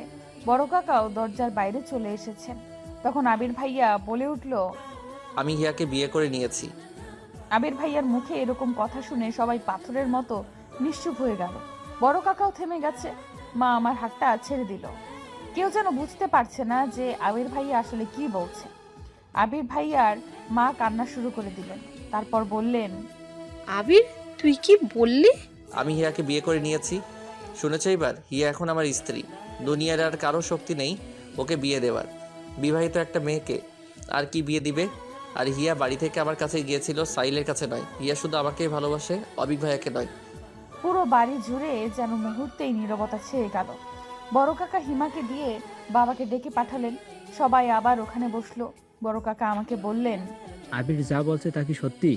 আমি একবার আবির ভাইয়ের দিকে আর একবার সবার দিকে তাকালাম। তারপর আস্তে আস্তে বললাম, হ্যাঁ, আবির ভাই ঠিকই বলেছে। বাবা এইবার আমাকে মারার জন্য উদ্যত হলে আবির ভাইয়া বাবাকে থামিয়ে দিয়ে বলল, কাকা, আপনি ওর গায়ে হাত তুলবেন না, ও এখন আমার স্ত্রী। আবির ভাইয়ের সাহস দেখে শুধু আমি না, রুমের বাকি সবাই অবাক হয়ে গেল। বাবা রেগে ফেটে পড়ছেন। তারপর বললেন, বেশ, রাখ তোর বউ তোর কাছে। আজ থেকে আমি ধরে নিলাম যে আমার মেয়ে মরে গেছে। তুই আর কখনো আমার চোখের সামনে আসবি না। আমার কোনো মেয়ে নেই, আমার একটা ছেলে আছে শুধু। বলেই রাগে ফুঁসতে ফুঁসতে বাবা মায়ের হাত ধরে টানতে টানতে নিয়ে গেল ওখান থেকে। বাকি সবাই আমাকে আর আবির ভাইয়াকে দেখছে। আবির ভাইয়ার মা মনে হচ্ছে আমাকে এক্ষুনি চিবিয়ে খাবে। চাচির এমন রূপ আমি জীবনেও দেখিনি। কি হবে এখন? আমার নিজের বাবা আমাকে মেনে নিচ্ছে না। আমার কলিজাটা ছিন্ন ভিন্ন হয়ে যাচ্ছে। আবির ভাইয়ার পরিবার কি আমায় মেনে নেবে, নাকি আমার জীবনে আসতে চলেছে একটা কালো অধ্যায় যার কোনো শেষ নেই? আমি এত বড় একটা ভুল কি করে করলাম? পুরো পরিবারটা ভেঙে গুড়িয়ে দিলাম। এখন আমি কি করব? আমার এখন কি করা উচিত? আমাকে আর আবির ভাইয়াকে রেখে এক এক করে সবাই চলে গেল। হিমা ওখানে দাঁড়িয়েছিল ভীত মুখে। চাচি ওকে টেনে নিয়ে গেল আর আমাকে উদ্দেশ্য করে বলল, তুই একদম হিমার কাছে ঘেসবি না। তোকে নিজের মেয়ের মতো ভাবতাম, আর তুই আমার ছেলের জীবনটা নষ্ট করে দিলি। আর শুধু তোর জন্য আমার আবির আমাদের সাথে এমন ব্যবহার করছে। আমি কোনো দিনও তোকে ক্ষমা করব না। কথাগুলো বলেই চাচি ওখান থেকে চলে গেল। আবির ভাইয়া চুপ করে আছে। আমার বুক ফেটে কান্না পাচ্ছে, কিন্তু কেন জানি কান্না করতে পারছি না। একবার আবির ভাইয়ার মুখের দিকে তাকাতেই বুকের ভেতরটায় আরো হাহাকার করে উঠল। আমার জন্য আবির ভাইয়াকেও এত কথা শুনতে হচ্ছে। আমি যেন এসব আর দেখতে পারছি না। খুব ইচ্ছে হচ্ছে এখান থেকে দূরে কোথাও চলে যেতে, যেখানে এই পরিচিত মুখগুলো অচেনা রূপ থাকবে না। সবাই বের হয়ে যেতেই আমি ছুটে আমাদের ঘরের সামনে গিয়ে দরজা ধাক্কাতে লাগলাম আর শুকনো কণ্ঠে মা বাবাকে ডাকতে লাগলাম। আমাকে ওভাবে ছুটতে দেখে আবির ভাইয়াও আমার পিছু আসলো। আমি দরজা ধাক্কাচ্ছিলাম, তখন বাবা মাকে উদ্দেশ্য করে জোরে সরে বলতে লাগলো, ওই মেয়েকে আমার ঘরের সামনে থেকে চলে যেতে বলো। আমার ঘরের দরজা আজ থেকে ওর জন্য চিরদিনের জন্য বন্ধ। যে মেয়ের জন্য এত অপমান হতে হয় সেই মেয়ে আমার লাগবে না। কাল থেকে যেন ও আমার চোখের সামনে না আসে, যেখানে খুশি যাক। আর এখন তো ওর স্বামী আছে, সে এখন কোথায়? নিজের বউয়ের খেয়াল রাখছে না কেন? কথাগুলো শুনেই আবির ভাইয়া রেগে গিয়ে আমাকে টানতে টানতে তার ঘরে নিয়ে গেল। আমি নির্লিপ্ত গলায় বললাম, সবাই আমাকে এত ঘৃণা কেন করছে? আমি মারা গেলেই ভালো হতো, তাই না ভাইয়া? আমি এই কথা বলার সাথে সাথেই আবির ভাইয়া ওনার হাত দিয়ে আমার মুখ চেপে ধরলেন। তারপর একটা ধমক দিয়ে বললেন, আর একবার ওইসব আজে বাজে কথা মুখে আনবি না। তোর কিছু হয়ে গেলে আমি কি করব? আর ভাইয়া কি? হ্যাঁ, এখন থেকে আর কখনো যেন ভাইয়া না শুনি। তোর জন্য আমি নিজের মানুষগুলোর সাথে এভাবে লড়ছি, আর তুই এসব কথা বলছিস। জানি না এদের কবে বোঝাতে পারবো। এমন সময় দরজায় কেউ ধাক্কা দিচ্ছিল। আবির ভাইয়া আমাকে বিছানায় বসিয়ে রেখে দরজা খুলতেই মেজু কাকা বললেন, আজকের রাতটা থাকতে দিলাম, কাল সকালে যেন আমি ওই মেয়েটাকে আমার বাড়িতে না দেখি। আশা করি আমার কথাটা বুঝতে পেরেছিস। চাচ্ছু? আমি এখানে আমার ছেলের সাথে কথা বলছি। বাবা, ওকে নিয়ে আমি এখন কোথায় যাব? তুমি এভাবে আমাদের বের করে দিলে আমাদের রাস্তায় যাওয়া ছাড়া আর কোনো উপায় থাকবে না। প্লিজ বাবা। আমি তো তোকে কোথাও যেতে বলিনি, কিন্তু ওই মেয়েটার জন্য এই বাড়িতে কোনো জায়গা নেই। ওকে ওর বাড়িতে ফিরিয়ে দিবি। কিভাবে দিবি সেটা নিশ্চয়ই আর বলে দিতে হবে না। বাবা, আমি ওকে বিয়ে করে নিয়েছি, ও এখন থেকে আমার সাথেই থাকবে। তাহলে আমার আর কিছু করার নেই। তোর মতো অবাধ্য ছেলের আমার দরকার নেই। আর একটা কথা শুনে রাখ, এখন থেকে আমি আর তোর পড়াশোনার খরচ দিতে পারবো না। যে মানুষ বউ চালাতে পারে সে পড়ার খরচটাও জোগাতে পারবে। বলে দরজাটা খট করে ধাক্কা দিয়ে বের হয়ে গেল কাকা। আবির বিষণ্ণ মুখে আমার পাশে বসে পড়ল। আমি আর বসে থাকতে পারছিলাম না। আজ সারা দিন আমার কিভাবে কেটেছে তা ভুলেই গেছিলাম। তা মনে পড়তেই মাথাটা ঝিমঝিম করতে লাগলো। আমি আবিরের বিছানায় শুয়ে কপালে হাত দিলাম। দেখি শরীরের উত্তাপে আমার হাত পুড়ে যাওয়ার মতো অবস্থা। আমি আবিরকে কিচ্ছু বললাম না। এমনিতেই বাড়িতে রাবণের চিতা জ্বলছে, তার উপর আমার এই জ্বর। কতক্ষণ কেটে গেছে জানি না। চোখ খুলতেই দেখতে পেলাম যে আবির আমার কপালে কাপড় ভিজিয়ে দিয়ে রেখেছে আর আমার পাশেই বিছানার উপরে বসে আছে। আমি চোখ খুলতেই হন্তদন্ত হয়ে বলল, এখন কেমন লাগছে? ঘুম হয়েছে কি একটু? কিছু খেয়ে ওষুধটা খেয়ে নেন। আমি মাথাটা তোলার চেষ্টা করে ব্যর্থ হলাম। আবির নিজে আমার মাথার নিচে বালিশ দিয়ে আমাকে বসিয়ে দিল। তারপর খাবারের প্লেটটা আমার সামনে এনে নিজ হাতে মাখিয়ে বলল, দেখি এবার হা কর। ভাইয়া সরি, মানে আমি বলছিলাম যে আপনি আমার মাকে একটু ডেকে দিন, আপনি ঘুমিয়ে পড়ুন, আর আমার হাত দিয়ে আমি খেতে পারবো। আর এত রাতে আপনি খাবার আর ওষুধ কোথায় পেলেন? হিমা দিয়েছে। আর দেখ হিয়া, এখন তুই অসুস্থ, একদম বেশি কথা বলবি না। তোর মা এখন ঘুমিয়ে পড়েছে, চুপচাপ খেয়ে ওষুধটা খেয়ে ঘুমিয়ে পড়। আমি আর কিছু না বলে বাধ্য মেয়ের মতো খাবারটা খেতে লাগলাম। তারপর আব্রিলকে উদ্দেশ্য করে বললাম, আপনি কি কিছু খেয়েছেন? আমাকে নিয়ে তোর চিন্তা করতে হবে না, আমার অভ্যাস আছে। আপনিও খান আমার সাথে। আপনি না খেলে আমিও আর খাবো না। হিয়া, জিদ না করে খেয়ে নে, অনেক রাত, এখন বেশি কথা বলিস না। অবশেষে আমার জিদের কাছে আবির হেরে গেল আর ও নিজেও আমার সাথে খেয়ে নিল। তারপর আমি ওষুধ খেয়ে কখন ঘুমিয়ে পড়েছি মনে নেই। সকালের আলো ফুটেছে মাত্র। আমার শরীরটা এখন অনেকটা সুস্থ। আমি বাথরুম থেকে ফ্রেশ হয়ে এসে দেখি যে আবির ঘুমাচ্ছে। আমি ওনার মায়াবী মুখটার দিকে অপলক দৃষ্টিতে তাকিয়ে আছি। এমন সময় দরজায় ধাক্কার আওয়াজে আমি চমকে ঘুম ভাঙে। আমি দরজা খুলতেই হিমা হন্তদন্ত হয়ে রুমে প্রবেশ করেই আশেপাশে দেখে দরজাটা বন্ধ করে দেয়। আমি অবাক হয়ে জিজ্ঞেস করলাম, এত সকালে তুই? কি হয়েছে, এমন হাঁপাচ্ছিস কেন? তোর জ্বর তো এখন নেই। শোন, তোকে যা বলতে এসেছি, তুই কি সত্যি আবির ভাইকে ভালোবাসিস? না মানে আমি বলতে চাচ্ছিলাম যে, আমাদের দেখে তোর কি মনে হয় আমরা সবাইকে কষ্ট দিচ্ছি নাটক করার জন্য? তোর একটা চিঠি পুরো পরিবারকে ভেঙে দিচ্ছে, আর তুই আমাকে জিজ্ঞেস করছিস আমি তোর ভাইকে ভালোবাসি কিনা? তোকে বাঁচাতে আমরা চুপ করে আছি, আর তুই কিনা। সরি হিয়া পাখি, আমাকে মাফ করে দে। আমি বুঝতে পারিনি যে এই বিষয়টা এত দূর করাবে। তুই আমাকে হেল্প করেছিস আর আমি তোকে হেল্প করব না? তুই কি বলতে চাচ্ছিস সীমা? তুই আবির ভাইকে সত্যি ভালোবেসে থাকলে এখনই এখান থেকে চলে যা। হিমা, এসব তুই কি বলছিস? আমরা পালাবো কেন? এখন তো সবাই ব্যাপারটা জেনেই গেছে। আজ হোক আর কাল হোক সবাই মেনে নেবেই, আমরা তাদের সন্তান। বড় কাকা এসেছে, কি বলছে শুনলে তুইও পালাতে চাইবি। কিরে হিমু, এত সকালে তুই? কিছু হয়েছে?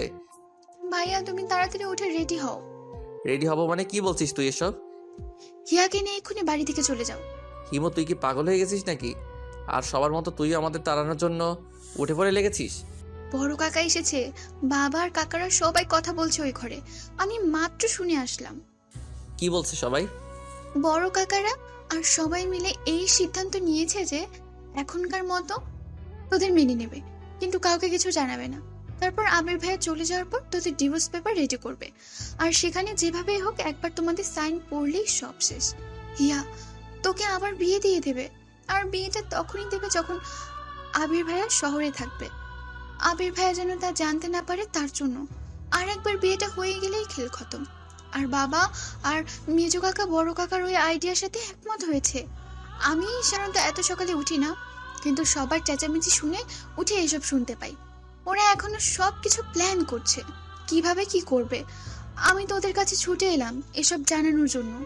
মগের মুল্লুক পেয়েছে নাকি? আমরা কি ছোট বাচ্চা নাকি যে উল্টাপাল্টা বোঝাবে আর তাই বুঝবো? আমি কিছুতে এসব হতে দেব না। আর আমাদের ডিভোর্স পেপার কি করে পাবে? আমাদের তো তুই ভাইয়া আসলেও কি তোমরা বিয়ে করেছো নাকি সব? চুপ করবি? এত বেশি কথা কেন বলিস? বিয়ে না করলে এত বড় মিথ্যে কথা বলার সাহস হচ্ছে আমাদের? আমরা বিয়ে করেছি, তবে কি?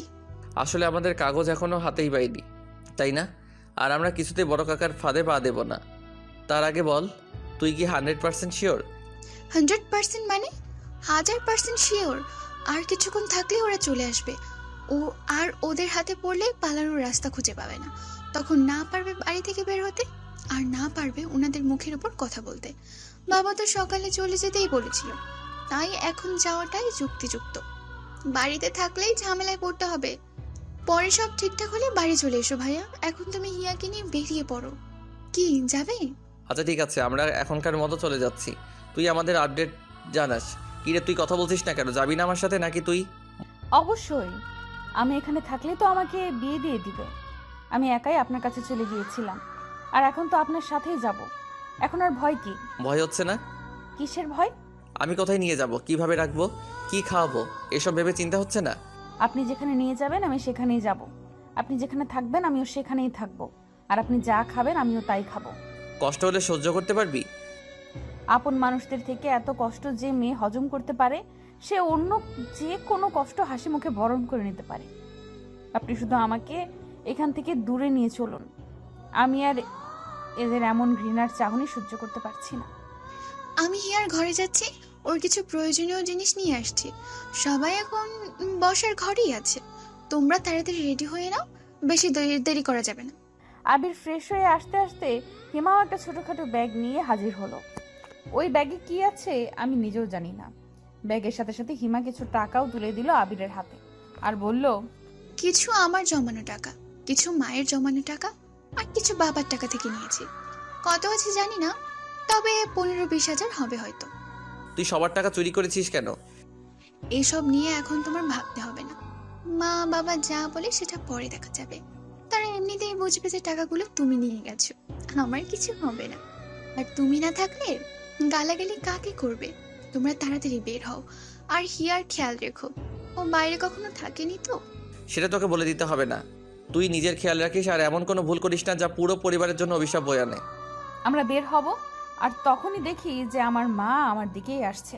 তারপর কান্না বিজড়িত কণ্ঠে বলল, হিয়া, সবাই তোদের মেনে নিয়েছে। আবিরের পড়াশোনা শেষ হলে তাদের ধুমধামে বিয়ে দিয়ে দেবে।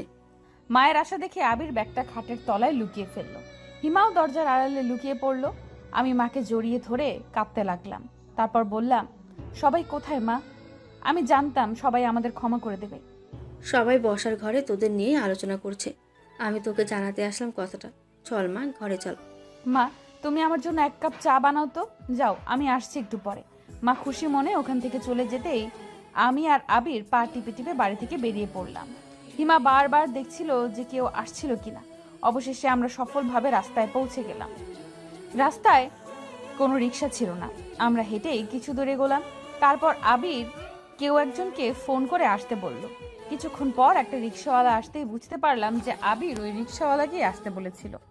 আবির তাড়াতাড়ি রিক্সা চালাতে বলল, কেউ এসে পড়লে সব পণ্ড হয়ে যাবে। বাসে ওঠার আগে আবির হালকা কিছু নাস্তা আর পানীয় কিনে নিল দোকান থেকে। তারপর বাসে উঠেই আমরা নাস্তা করে নিলাম। আমার খেতে ইচ্ছে হচ্ছিল না, কিন্তু আবিরকে দেখলাম গোগ্রাসে গিলছে। হয়তো অনেক ক্ষুধা লেগেছে। আমরা দুজনেই চুপচাপ বসে আছি। আমি নীরবতা ভঙ্গ করে বললাম, আমরা এখন কোথায় যাচ্ছি? সর্বপ্রথম কেন কাজী অফিসে যেতে হবে? কিন্তু আমরা তো অলরেডি বিয়ে করে নিয়েছি, তাহলে আবার কাজী অফিসে কেন? এইভাবেই বিয়ে করে কি আমরা স্বামী স্ত্রী হইনি? আবার বিয়ে করতে হবে? আরে গাদি, কাগজে কলমে আমাদের বিয়ের রেজিস্ট্রি না থাকলে কেউ কি বিশ্বাস করবে সে আমরা বিবাহিত? তার জন্য। ও আচ্ছা, এখন কেমন লাগছে? খারাপ লাগছে খুব? ভালোই লাগছে। আপনি পাশে থাকলে খারাপ লাগা আমার ধারে কাছেও ঘেঁষতে পারে না। শেষের কথাগুলো বিড়বিড় করে বলায় হয়তো আমি শুনতে পাইনি, তাই আবার বলল, অমন বিড়বিড় করছিস কেন? যা বলার জোরে বল। না কিছু না। বাড়ি থেকে আবিরকে কল করেই যাচ্ছে। আবির কল রিসিভ করছে না। একটু পরেই হিমা কল করলো। আবির ফোনটা রিসিভ করতেই চাচির কণ্ঠ ভেসে এলো, আবির, কোথায় তুই বাবা? তোর বাবা কাকারা সব মেনে নিয়েছে, বাড়ি ফিরে আয় বাবা। তুই আমাদের কিচ্ছু না জানিয়ে এভাবে চলে যেতে পারলি? কোথায় তুই বাবা? তাড়াতাড়ি বাড়ি আয়, সবাই তোদের জন্য অপেক্ষা করছে, আর কেউ কিচ্ছু বলবে না। মা, আমরা চলে এসেছি, অনেক দূর এসে পড়েছি, এখন আর ফিরে যাওয়া সম্ভব নয়। তুমি সবাইকে বলো যে কিছুদিন পর আমি হিয়াকে নিয়ে চলে আসবো।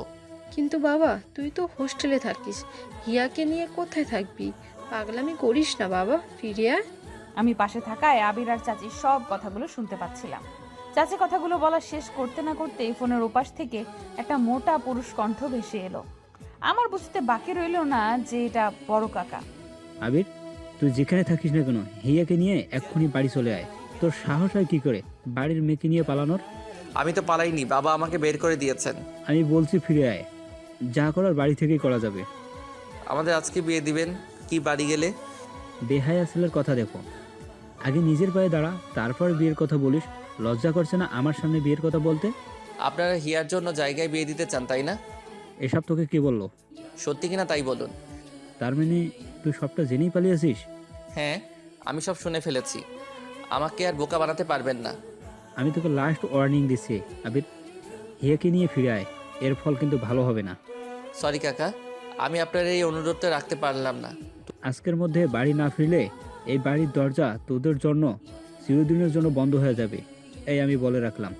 বলে এর আগে ফুঁসতে ফুঁসতে বড় কাকা কল কেটে দেয়। তার মানে হিমার কথাই ঠিক, আবিরের মুখটা চিন্তা ভাবনায় ডুবে আছে। আমার নিজেরই চোখে পানি চলে আসে আবিরকে দেখে। জানি না আবির আমাকে কোথায় নিয়ে যাবে, আর আমরা কিভাবেই বা থাকবো। এই অচেনা শহরে আমি আদৌ থাকতে পারবো কিনা জানি না। শেষ পর্যন্ত আমার ভাগ্যে এই ছিল, সাথে আবিরের জীবনটাও আমি কোনো অনিশ্চয়তার দিকে ঠেলে দিচ্ছি জানি না। আমরা বাস থেকে নেমে একটা রিকশায় উঠলাম। তারপর আবির আমাকে একটা কাজী অফিসের সামনে নিয়ে গেল। সেখানে আগে থেকেই নিশি আপু আর আবিরের আরেকটা ফ্রেন্ড ছিল। আমরা যাওয়ার পর আবির আমার সাথে ওই ছেলেটার পরিচয় করিয়ে দিল। তারপর আমরা কাজী অফিসের ভেতরে ঢুকলাম। সব কিছু হয়তো আগে থেকেই ঠিক করা ছিল, তাই আমাদের বিয়ের সব কিছু শেষ করতে বেশি দেরি হলো না। এর মধ্যে আমাদের বাড়ি থেকে কয়েকবার ফোন এসেছে, আবির রিসিভ করেনি। কাজী অফিস থেকে বের হতে প্রায় দুপুর হয়ে গেল। আমরা সবাই একটা রেস্টুরেন্টে বসে লাঞ্চ শেষ করলাম। আমরা সেখানেই বসে আছি, এমন সময় হিমার ফোন দেখে আবির রিসিভ করলো। তখন হিমা বলে উঠল, ভাইয়া, তোমরা এখন বাড়ি চলে আসতে পারো, সবাই তোমাদের মেনে নিবে বলেছে। তুই তো বলেছিলি যে এসব নাটক এখন মেনে নেওয়ার অভিনয় করছো। হ্যাঁ বলেছিলাম, তবে এবার সত্যি মেনে নেবে বলেছে। বড় কাকা নিজে বলেছে যে আজকেই সব আত্মীয়দের দাওয়াত করবে তোদের বিয়ে উপলক্ষে, যদি তোরা আজ ফিরে আসিস তো। কি বলছিস তুই এসব? আজকে সবাইকে বলবে? এত তাড়াতাড়ি এত ব্যবস্থা কি করে করবে? আর এত তাড়াতাড়ি রং পাল্টানোর মানুষ তো কাকা নয়। সত্যি করে বল, কি হয়েছে? মা বাবা কি বড় কাকাকে কিছু বলেছে? বাবার রাগ কমেছে? সবাই রাজি হয়েছে, তোর বাবাকে বড় কাকার কাছে যেতে হয়নি। বড় কাকা নিজেই ছোট কাকা আর বাবার কাছে এসে বলেছে তোদের বিয়ের ব্যাপারটা তাড়াতাড়ি সবাইকে জানাতে। রিয়েলি? হ্যাঁ, আর মজার ব্যাপার কি জানিস? না বললে জানবো কি করে? অভিক ভাইয়া এসেছে। তার মানে অভিক ভাইয়াই কি বড় কাকাকে রাজি করিয়েছে? জানি না, তবে অভিক ভাইয়া ওনার এক বান্ধবীকে নিয়ে এসেছে। আমার তো মনে হয় গার্লফ্রেন্ড, গ্রামের বাড়ি দেখাতে নিয়ে এসেছে। ও, তাহলে এই কাহিনী? কি কাহিনী? অভিক ভাইয়া বাড়িতে একটা মেয়ে নিয়ে এসেছে, ব্যাপারটা বুঝতে পারছিস? এতে বোঝার কি আছে, সে তো আবির ভাইয়া এনেছিল। দুইটা ব্যাপার এক নয়। তুই বলি না অভিক ভাইয়া যাকে এনেছে সে ওনার গার্লফ্রেন্ড হতে পারে। এই কারণেই বড় কাকা হয়তো আমাদের মেনে নিতে রাজি হয়েছে, নইলে নিজের পছন্দের মেয়েকে কি মেনে নিতে পারে? মানে তুই কি বলতে চাইছিস শিয়া? বড় কাকা নিজের ছেলের জন্য তোদের মেনে নিচ্ছে? শিওর না, তবে আমার যা মনে হলো তাই বললাম। আরে শোন, আমি মাকে সত্যিটা বলে দিয়েছি। কোন সত্যি? চিঠির ব্যাপারটা। আর কেউ জানে? না, আর সবাইকে অভিক ভাইয়া বলে দিয়েছে যে চিঠি লেখাটা তোর থাকলেও ওটা অন্য একটা মেয়ে দিয়েছিল। আমার মনে হয় এজন্যই বড় কাকা কিছুটা শান্ত হয়েছে। সে যাই হোক, চাচি তোকে কিছু বলেছে? বকাঝোকা করলো অনেক, তারপর তোর কথা বলে অনুশোচনা করলো। নিজের মেয়ের দোষের জন্য তোকে কত কথা শোনালো। আমি হিমাকে বিদায় জানিয়ে কলটা কেটে দিলাম।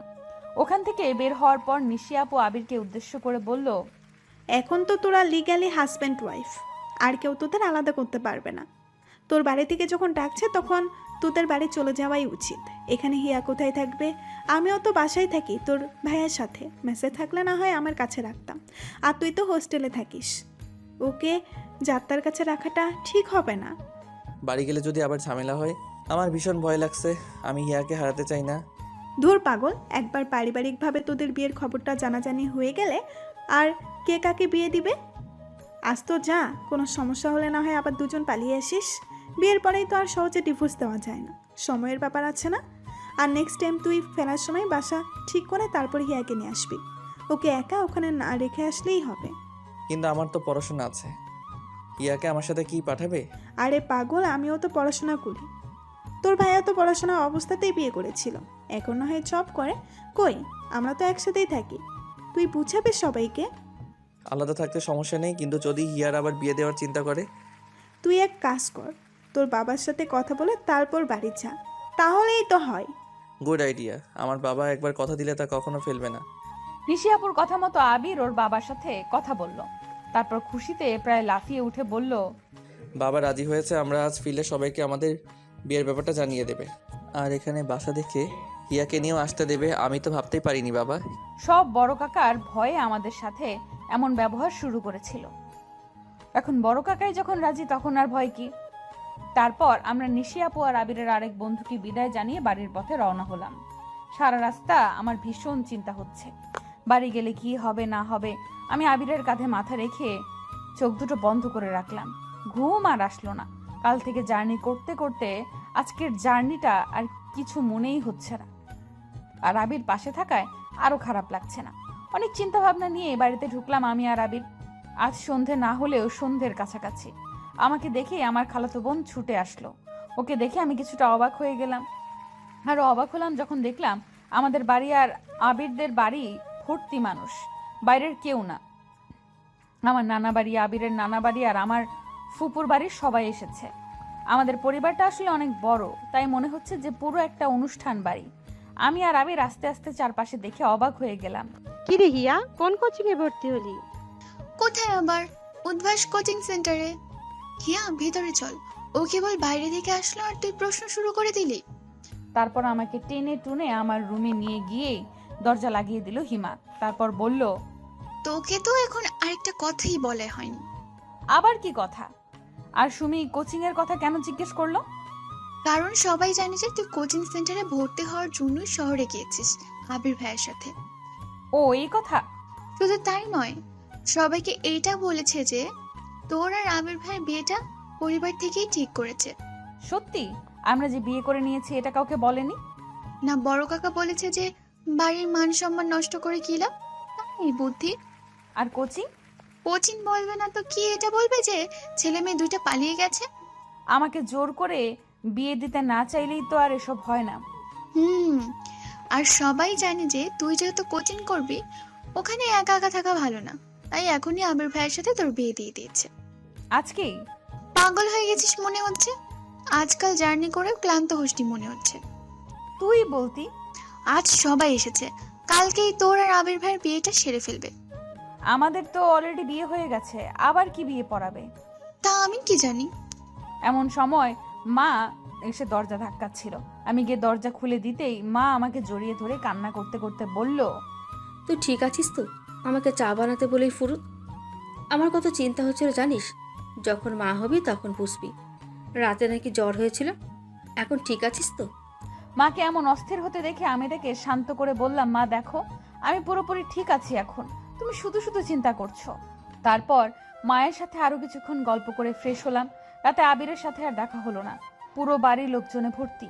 সারা রাত আমার যেন ঘুম হচ্ছে না কালকের কথা ভেবে। কাল সত্যি আমাদের পারিবারিকভাবে বিয়ে হবে, মানে সবাই মেনে নেবে আর কি। আমি তো খুশিতে আটখানা। ভাবলাম আবিরকে একটা মেসেজ করি। তখনই মনে পড়লো যে আমার ফোন তো কালকেই ওই বুড়ি দাদি নিয়ে গেছে। তবে আমার সব কষ্ট সার্থক যে আবির এখন আমার স্বামী। আচ্ছা, আবিরও কি এখন আমার কথাই ভাবছে? এসব ভাবতে ভাবতে কখন ঘুমিয়ে পড়েছি মনে নেই। চারপাশে অনেক লোকজন, বেশি বড় না হলেও ভালোই আয়োজন করেছে আমাদের বিয়ের। অনেকেই কানাঘুষা করছে যে আমরা একে অপরকে পছন্দ করে বিয়ে করেছি। তারা তো ভুল কিছু বলছে না। ভাবতেই লজ্জা লাগে আমার। আমার বিয়ে পড়ানোর সময় সবাইকে বের করে দিয়ে শুধু বাবা ছিল, কারণ আমার বিয়ে তো অলরেডি হয়ে গেছে। শুধু ইমাম সাহেবকে গোপনে বিষয়টি জানিয়ে লোক দেখানো বিয়েটা সম্পূর্ণ হলো। হিমা আর আমার অন্যান্য কাজিনরা আমাকে নিয়ে আবিরের ঘরে বসে আছে, আর এক একজন মজা করে এক এক কথা বলছে, আর তা শুনে লজ্জায় নুইয়ে পড়ছি আমি। আবির রুমে ঢুকতেই সবাই বের হয়ে গেল, আর আমি চুপটি করে একপাশে বসে আছি মাথা নিচু করে। কিরে, বরকে সালাম দিবি না? এত বড় হয়েছিস, ভদ্রতা কিছু শিখিসনি? আপনিও তো ভদ্রতা জানেন না। নতুন বউকে কেউ তুই করে বলে? তুই বলবো না তাহলে? তুমি করে বললে তুই মানিয়ে নিতে পারবি তো? আর পালাচ্ছিস কেন? পালানোর জন্য বুঝি বিয়ে করেছিস? তুমি করে না বললে আমি কিন্তু। আবির আমার থুতনিতে ধরে মুখটা উপরে তুলে বলল, আচ্ছা ঠিক আছে, আজ থেকে আমার মিষ্টি বউটাকে তুমি করেই বলবো। খুশি? আমি তো শুধু খুশি না, মহা খুশি। ভালোবাসার মানুষটিকে পেয়েছি, আর কি চাই। আজ থেকে যে শুরু হবে আমাদের দুই টোনাটুনির সংসার। সবাই আমাদের জন্য দোয়া করবেন।